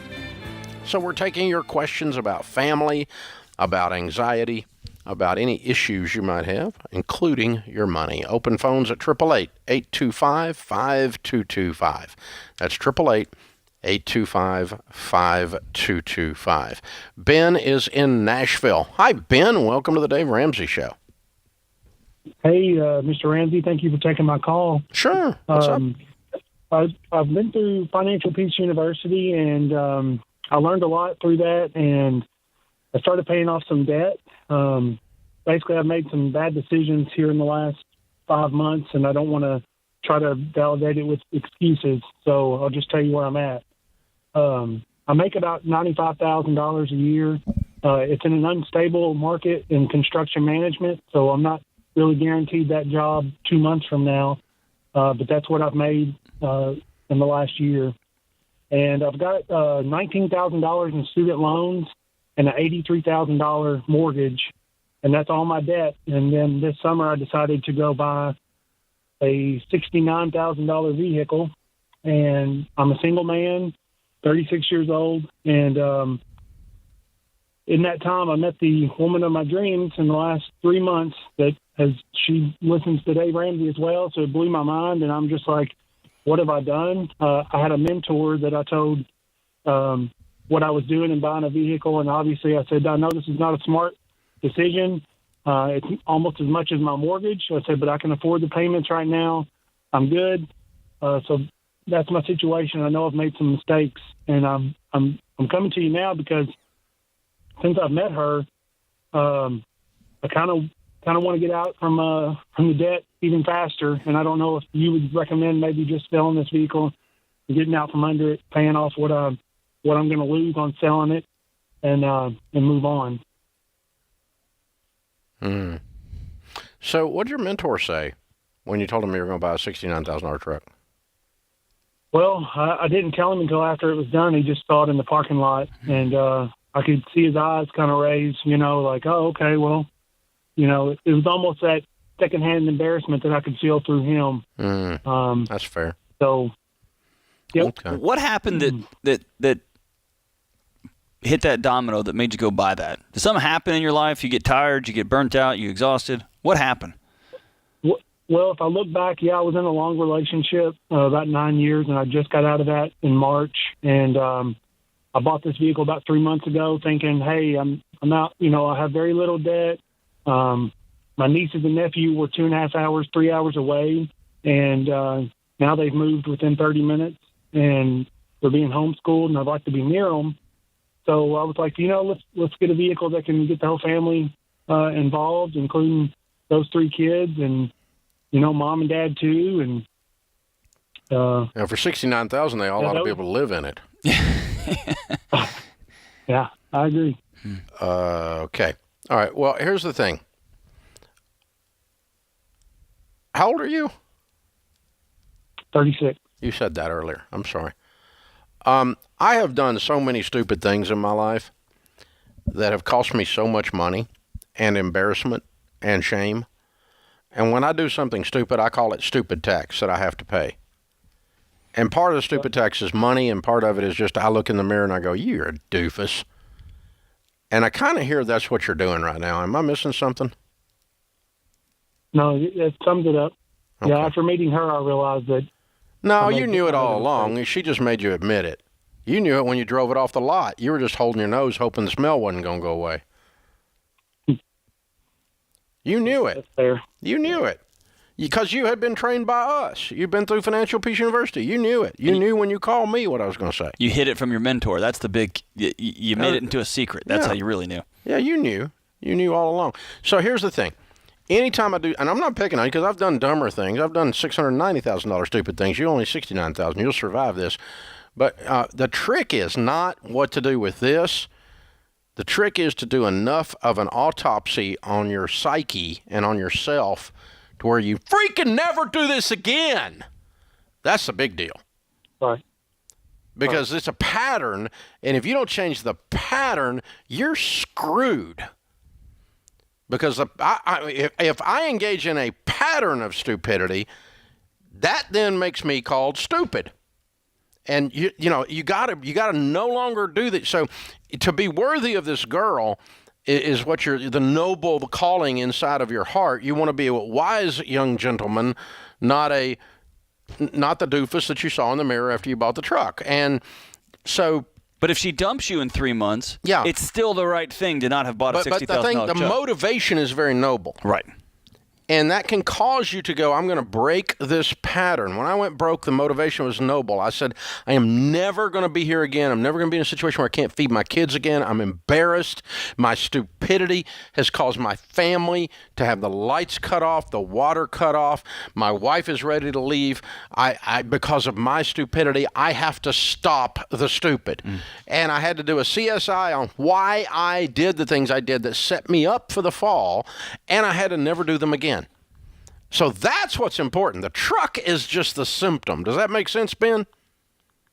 It does. So if you dig this out, and this is like the dumbest last thing you ever do in this category, that's a huge win. If you just sell the truck and you don't dig it out, and you go back next time there's something going on and you go buy a boat, and you go, well, I just wanted to get a boat, and I just thought, well, I can afford the payments, the same thing you did last time, then you're going to just replicate this, and you're going to be what's known as normal in America. And you just don't want to be normal, man. Normal sucks. That's why you called us. So I'm not spanking you. I'm going with you on this. I'm saying the answer to your question is not about the truck. The answer to this question is down inside of you. You fix that, and then you already know you got to sell the truck. The truck was just off the chain. It's got to go. But that's a side issue. Of course the truck's got to go. It's dadgum almost as much as you make in a year. Of course the truck has to go. It was a stupid idea to start with. Of course the truck has to go. You don't rationalize, I'm going to visit people 3 hours away and spend $80,000 to do that. You go rent a car.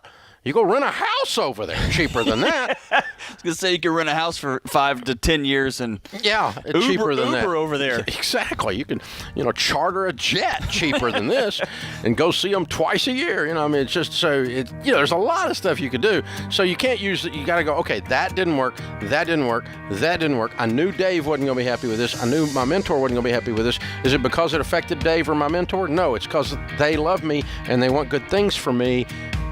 And this wasn't good for me. And I got to not do stuff that's not good for me anymore and know why I'm doing it and break that cycle and sell the truck. Let this be the last one, brother. I do a lot of stupid stuff. I just try to not do the same stupid stuff over again. And then if you do that long enough, eventually they call you wise. This is the Dave Ramsey Show.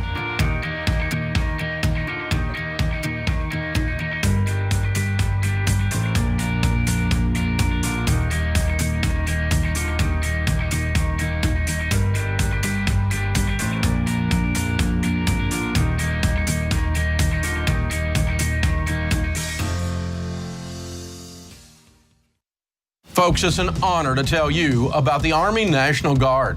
Not only are they big supporters of our high school curriculum, but they also give you the opportunity to impact your local communities. Whether your goals are to get an education, serve your country, or have a better life, the Army National Guard can help get you there. Plus, they offer unbelievable financial benefits. Secure your future today. Visit nationalguard.com to find out more.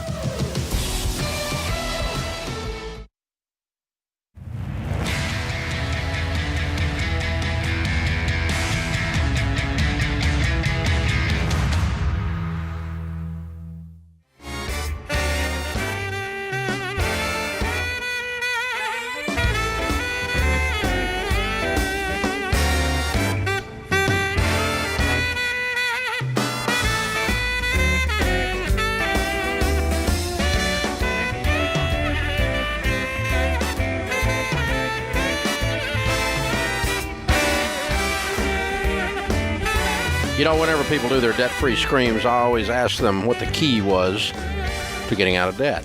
And they almost always say budget. And they almost always say communication and being on the same page. And that's because a budget puts you in control of every dollar that you bring in every month. You tell it where to go instead of wondering where it went. When you start a Ramsey Plus membership, you follow a step-by-step plan that we give you where you budget. You learn how to manage money the right way, and you get fired up as you make progress towards your debt-free, wealth-building, outrageously generous giving journey. And that's why we include every dollar, the best budgeting tool in the world, in your Ramsey Plus membership. You get custom reports on your spending habits, and you'll connect straight to your bank so your transactions show up right in your budget the right way, right away.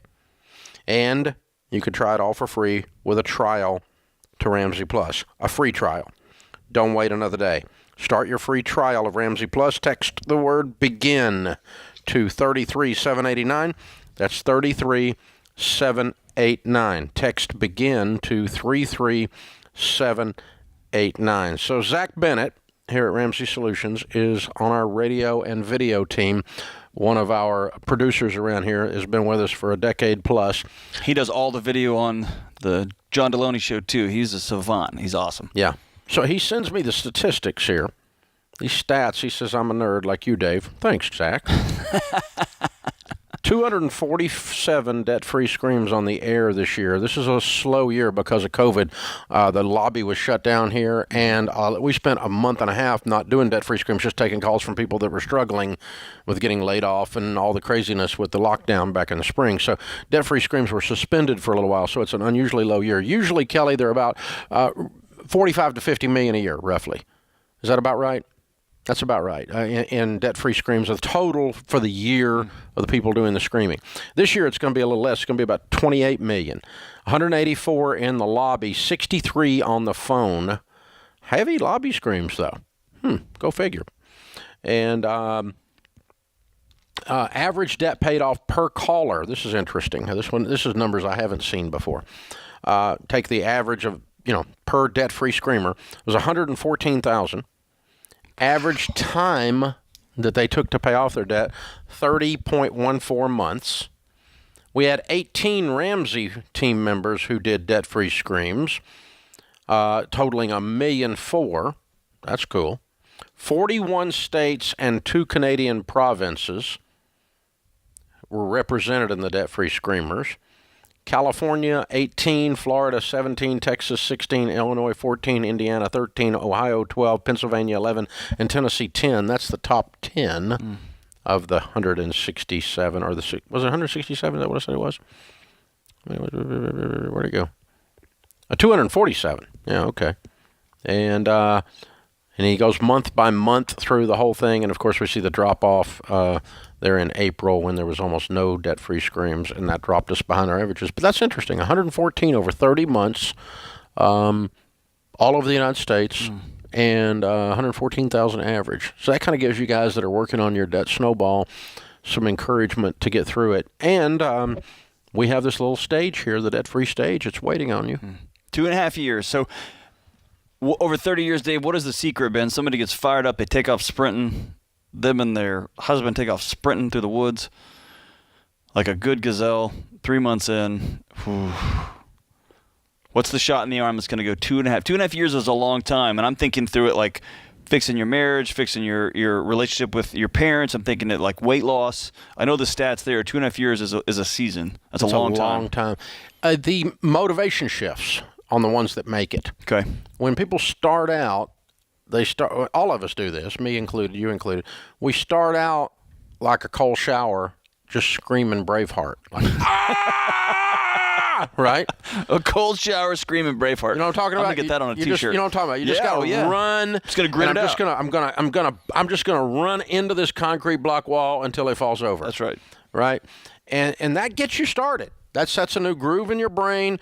It causes you to sell the car, have a garage sale, sell so much stuff the kids are next, stay out of restaurants, take the extra job. It causes you to do the stuff to get moving. And that will last 90 days. Some people can do it for 9 months. Mine is about 90 days, about 3 months. Very few people can do that for a year. They're very, very unusual. It's a psychological disorder if you can do it a year. I mean, it's just the sheer raw emotion, the guttural scream, right? But what happens is as they start to win, they start to believe. And it's not just this sheer desperation, sheer anger, sheer disgust, raw emotion that's driving them. Now it starts to be hope. Hope that I'm really going to get out. And when you start to believe, then you start to look past the debt and go, I'm going to change my family tree. I'm doing this for these babies I'm looking at. And that's a different kind of emotion. That's not a screaming Braveheart emotion. That comes deep from within. That's the kind of emotion you die for. That's right. That's the kind of honor, nobility, dignity, change my family tree, higher calling. I want to be generous like I've never been before. And the emotion starts to come from caring for others rather than self. Gotcha. And when it shifts off of you, that 90-day, 9-month mark, 6-month mark, whatever it is, that's the ones that complete. If you just keep it on you, I want to be rich for me because I'm richy rich and I want to have the bling and I want to have the car. That's a hollow life, right? Shallow, and there's not a lot of energy in it. That's right. And it runs out. It runs out. People don't make it. Selfish motivation, in other words, will get you started, but it won't keep you going. And there's a switch that flips. It's not a switch. It's go over the hill, whatever it is. It's a smooth or it's rough or whatever, but you go over, and all of a sudden there's a green valley, and it's all about others. And it's a godly man leaves an inheritance to his children's children. I remember having the thought, I'm going to make so much money if my kids are screw-ups they can't go through it all. And that means the grandkids are going to have something. Yep. You know, and I didn't want to do that. I really didn't want them to be screw-ups. And I wasn't going to leave money if they were screw-ups. So that's dysfunctional. But I remember having the mathematical thought of, you think about the Standard Oil, J.P. Morgan, those guys, and they made so much money that 4 generations later, they still can't go through it. They can't burn through it. They still can't go through it. And it's ruined some of them. Some of them didn't make it, and I remember they became trust fund babies. With a workout plan, when I went from, I want to look great, to from vanity. I want to be able to roll around on the floor with my grandkids. And then suddenly, you get up every morning, right? From vanity to I want the pants it's to a fit, legacy, yep. To I am tired of being tired when I'm playing with my 3-year-old. To my son got quarantined and had to do a couple of weeks at home on a Zoom class. And Dave, we don't talk about it. It's not something that we beat in. It's just something you get up every day, and we're going to be stewards of our body. We're going to take care of ourselves. And he said, I've got to go sprint, Dad. And he walked out the door and took off running down the driveway. And I thought, that's how legacy change happens. Yeah. Not by barking and yelling, but we're going to do it. We're going to do it. And then this Christmas, it's been, I think my sister's really going to love this gift. This is when it turned. It's not about what am I going to get? What am I going to get? It's, hey, can we go to the store one more time and get something for Mom? Right? And it starts to shift. Some maturity. And it's just a nickel and a dime, maturity. A nickel and a dime. It's maturity, and it's by degrees. And that's why I say it's not all of a sudden you're going along in Braveheart cold water mode, and then you just switch to noble grandpa. That's not. It doesn't happen in one fell thing. But there is a movement in the spirit to where, and I think it is associated with hope. When you first start, you're not sure this is going to work. I'm just going. I got to do something. Something's got to change. I got to bust into this. But then when you knock off and you go, man, I paid off those first 6 debts in that snowball. The snowball's actually rolling. And the concrete... the evidence in front of me indicates that I should have hope. Those steps get firmer, right? Yeah, and then you're like, dadgum. Now we can run, baby. We're doing this, man. Yeah. Game on. Game on, baby. And all of a sudden that hope kicks in. Hope deferred makes the heart sick. But when desire comes, it is the tree of life. This is the Dave Ramsey Show.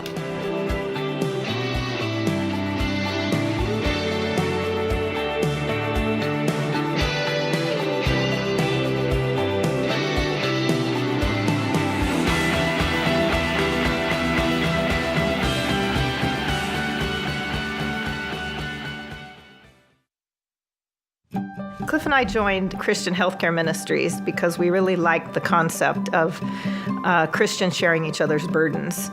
And we really experienced that firsthand when Cliff was diagnosed with heart disease.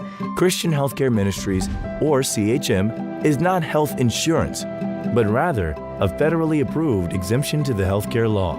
It's a time-tested model to help take care of your healthcare costs. It's Christians helping other Christians by sharing each other's medical bills. Adjusting to a new system of paying for health care was kind of tricky, but that's where CHM stepped in, and they really helped navigate that water with the hospital and the payment. Want to see if CHM is the right fit for your healthcare needs? Check out our website at chministries.org/budget. That's chministries.org/budget. It was just such a relief to know that financial burden was going to be taken care of.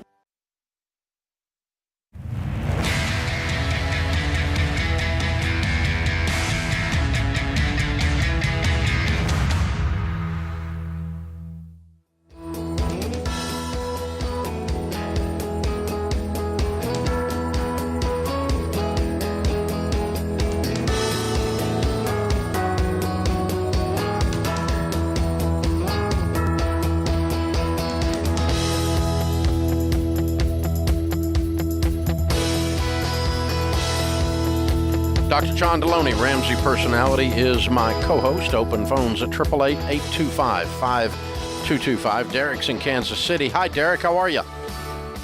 Mr. Ramsey, I'm doing well. How you doing? Better than I deserve. How can we help? Oh, good. Hey, so I got a question. Growing up, I wasn't super financially responsible, and I think that's how we are as kids. Try not to be. I've gotten a lot better over the years. Credit score got high. I ended up moving from San Diego to Kansas City about 3 years ago. I had some credit card debt that I turned into being irresponsible again, probably, 5 years ago. Ended up getting charged off, and I owe about $8,900. Well, I got a notification in the mail the other day about a court hearing on the 30th of this month, obviously to get their money back, which is fair. I guess my question is, what I done is I called them and tried to do a settlement for a percentage of the total amount. They agreed to it. They agreed to a higher rate than I was comfortable paying at the time. And now I'm left with the decision of, do I pay that amount, or I also have a truck that I only owe $8,200 on. If I pay that off, do you have any money? I do. So I have about $12,000 in savings. Okay. What can you get the credit card company to agree to settle for right now? $5,000. Okay. That's pretty high. How old is the debt? Oh, gosh, I would say 5 years, 4 years. They paid about a nickel on the dollar for it. Okay. So on a $10,000 debt, they paid $500 for it. Okay. Roughly. Would you recommend getting an attorney? I got a ton of emails. And no, I just want you to beat on them. I just want you to beat on them a little harder and get them down to about $3,000. Okay. I had offered 35. Yeah. After doing some research online, and yeah. It was like 60%. And they said, no, that company will never go that low. And yes, they will. I know. So what you've got to do is just keep messing with them and just go, well, I have $4,000. If you want to settle this today, we can settle it today. Now, here's the couple of rules. Number one, you can tell a credit card collector is lying if their mouth is moving. It's scum that you're dealing with. Sure. Bottom feeders. And if you're a credit card collector out there and you don't like me saying that, you should get a different job to prove that you're not scum. So, because nobody stays in that business that's not scummy. It is a nasty but business. They lie. I am not kidding you. We've dealt with them for 30 years. Major household names like American Express, Bank of America, Citibank will lie to you. It is unbelievable. Okay? It's hard to believe, and you think I'm being melodramatic. I'm not. I've done this for a long time.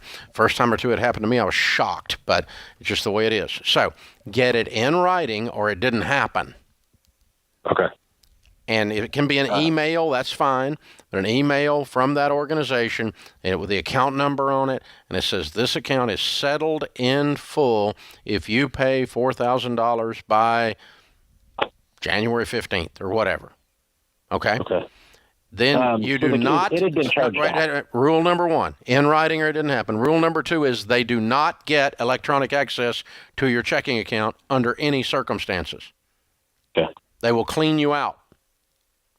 They'll take $8,900 out of your account if you give them the account that's got $8,900 in it, and then try to get that back because you owe it. You're not getting it back. So you need a prepaid debit card that is transacted one time and then closed. A wire is fine, but I wouldn't give them electronic access to a bank account under any circumstances, a traditional bank account, because they'll take your money out of there and you won't be able to pay your rent. Okay. In writing, no electronic access to your checking account. Got it? Yes, sir. And you ought to be able to get them down to 4 anyway. You already got them to 5. I'm really surprised they're as high. They wouldn't take $3,500. I really am. Yeah, so I guess is that normal for, it's not at this agency anymore. I don't know if I'm allowed to say the company. They bounce it around all over the place. They've probably sold the debt for a nickel on the dollar, and the people collecting it are sitting in a boiler room with there's a whole room full of cubicles with people with headsets on dialing people like you. Okay, yeah, that's fair. It's an attorney. I ended up calling them. No, they're not. They work for an attorney, and there's 72,000 of them in this one room. It's a boiler room. They have one attorney in there, and you're just a widget. This is not Matlock. So, do you think the $3,000 or $3,500, I should be good with that, or should if they say 3 to 4? If you can settle this for 3 or 4, and you've got the money, and you can get it out of your life, finally, get it out of your life. But again, in writing, No electronic access to your checking account. Okay. You're dealing with a debt buyer. They bought $1 million worth of debt for a nickel on the dollar, and they're out there collecting it, and they finally found somebody that their phone number actually worked. Sure. Or you called them, so now they got your phone number. Do not give them any information, by the way, on you, like where you work or anything else about you. Yeah, that's too late. So they had asked that. I let them know. Didn't know. I should have called you sooner. Yeah, well, they're going to use that against you, too, because they're going to garnish your dadgum wages if they take this judgment now. Or they'll call where you work. Yeah, they're going to bug the crap out of you. They'll tell your admin or your boss. So settle this $3,000, $4,000, $5,000 somewhere in there. Get it settled. And I would just tell the guy, listen, I have money in my hand. If you want credit for this account before Christmas, we can do the deal right now. You want to play? Let's dance, baby. And just mess with him. Because he's not used to actually talking to people. He's used to leaving voicemails all day long, and he actually is talking to a person. He's about to wet himself. He doesn't know how to handle this. And you're dealing with a guy who's not been on the job even 90 days. Their turnover rate inside these collection companies like this is about 40 days. Most people make it a month and 10 days, and then they're gone to something else because it's a job. It's the worst job in the world. It sucks. How would you like to call people all day long and mess with them? Oh, God. I mean, you got to have psychological disorder to do that as a career.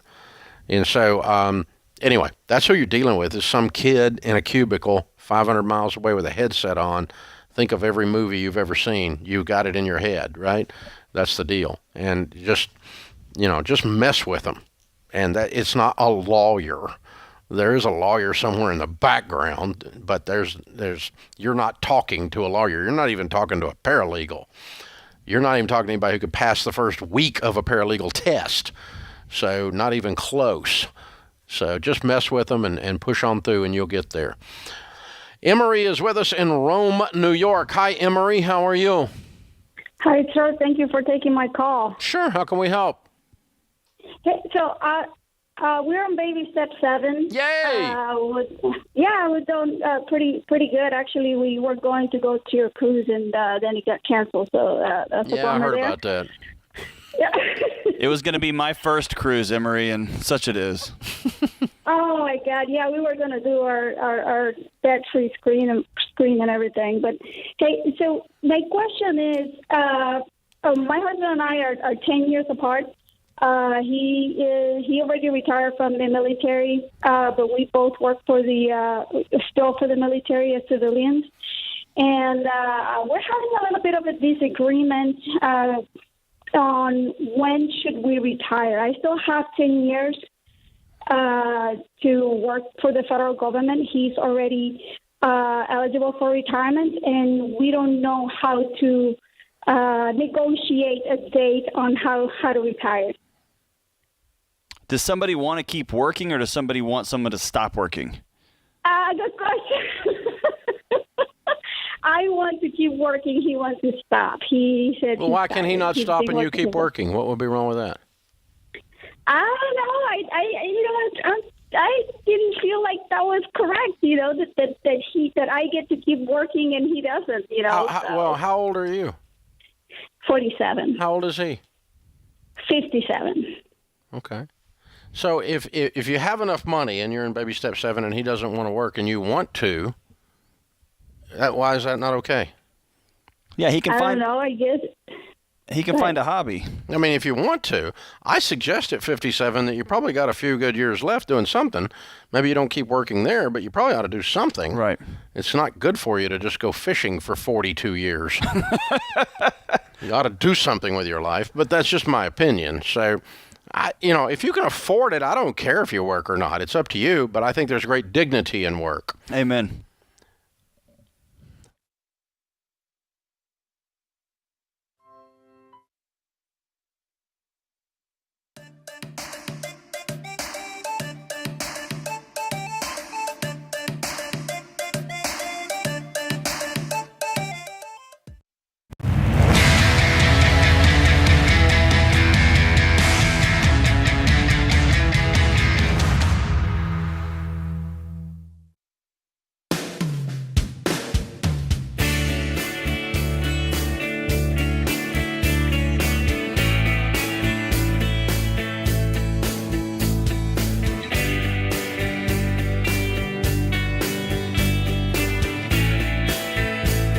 Scripture of the day, 1 Peter 4:8. Above all, keep loving one another earnestly, since love covers a multitude of sins. Merry Christmas. That wasn't part of the Scripture, that was me. Hamilton Wright Maybe said, blessed is the season which engages the whole world in a conspiracy of love. Ooh, that's good. Blas is with us in Indianapolis. Hi, Blas. How are you? I'm great. Yourself? Better than I deserve. What's up? Well, so here's the deal. I'm currently engaged to my fiance. We've been together for 5 years, but she has 3 wonderful children, one of which has a lot of special needs. The biggest issue with us getting married is that he's on Medicaid, and if we get married, he loses that. So he loses it due to your household income being too high. That's correct. Yeah. What do you make? So I make $70 a year. What does she make? She's a stay-at-home. Okay, so that's why she has no income right now. Exactly, that's correct. Okay. She does. She's got child support, and she does get SSI for him. So her monthly is about. But I mean, as far as the calculation for his SSI, she's allowed, if I remember, it's about $3,000 a month that she can make without canceling out his SSI. And so by your household income going to 70, it cancels it out. He'll lose the SSI and the Medicaid. See, SSI and Medicaid are set up for not special needs. They're set up for welfare. Right. For people that are too broke to eat. But the problem is because of his needs, he was born with a heart defect. So his bills get really, really, really high. And I wouldn't doubt that his last surgery probably broke the millions. Do you have health insurance through your work? I do, yes. Can you not add your family to it?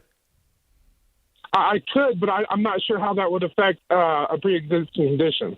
It's Obamacare, dude. You can add them. Okay. Pre-existing or not. You need to talk to your health insurance people and your HR benefits and make sure.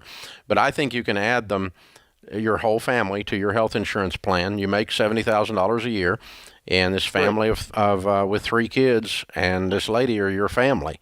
And they're going to be taken care of by your health insurance plan and by your income, and so they're getting off of welfare.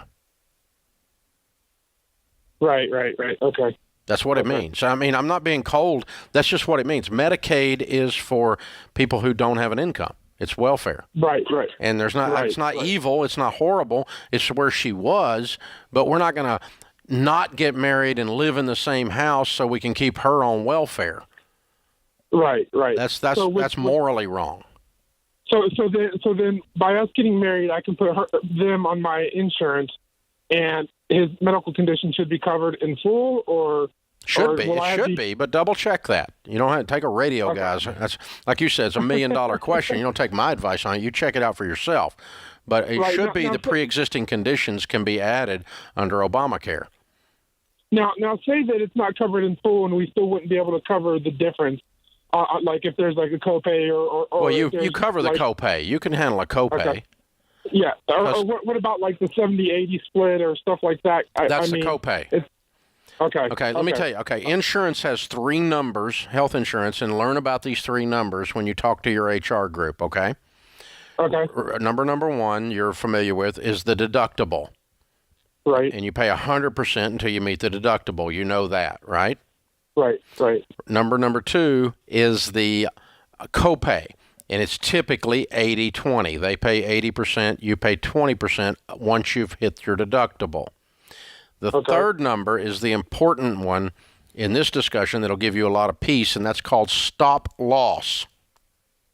Stop loss, okay. And that's your max out of pocket. What is your maximum out of pocket?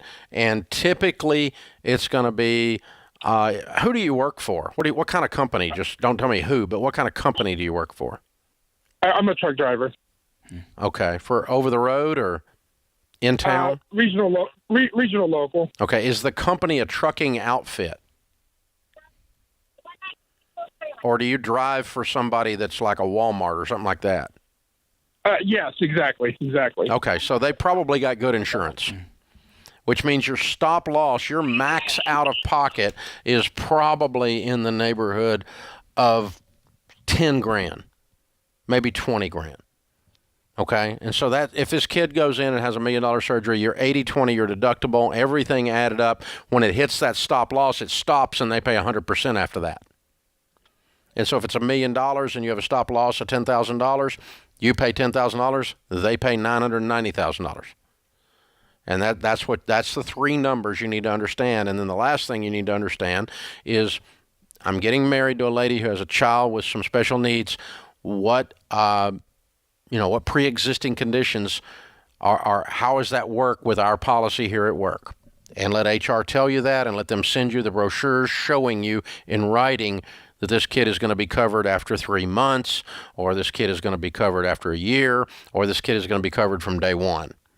Somewhere in there is probably what you're going to find. I suspect you probably can solve this problem. And that actually is my concern, Dave, is I just hear him doing the math in his head on this relationship. And he's marrying somebody with a special needs child. He's in love with somebody, saying, I'm pledging myself to her. And the kid. For better or for worse. And those kids.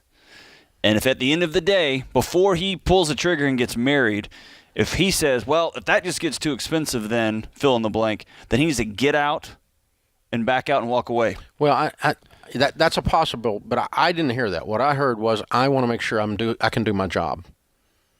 Okay. And I don't want to set myself up where I can't take care of this kid. I said I'm going to take care of him, and then if it's $1 million, I can't do it. That's exactly right. Okay. And I want to make sure I can do it.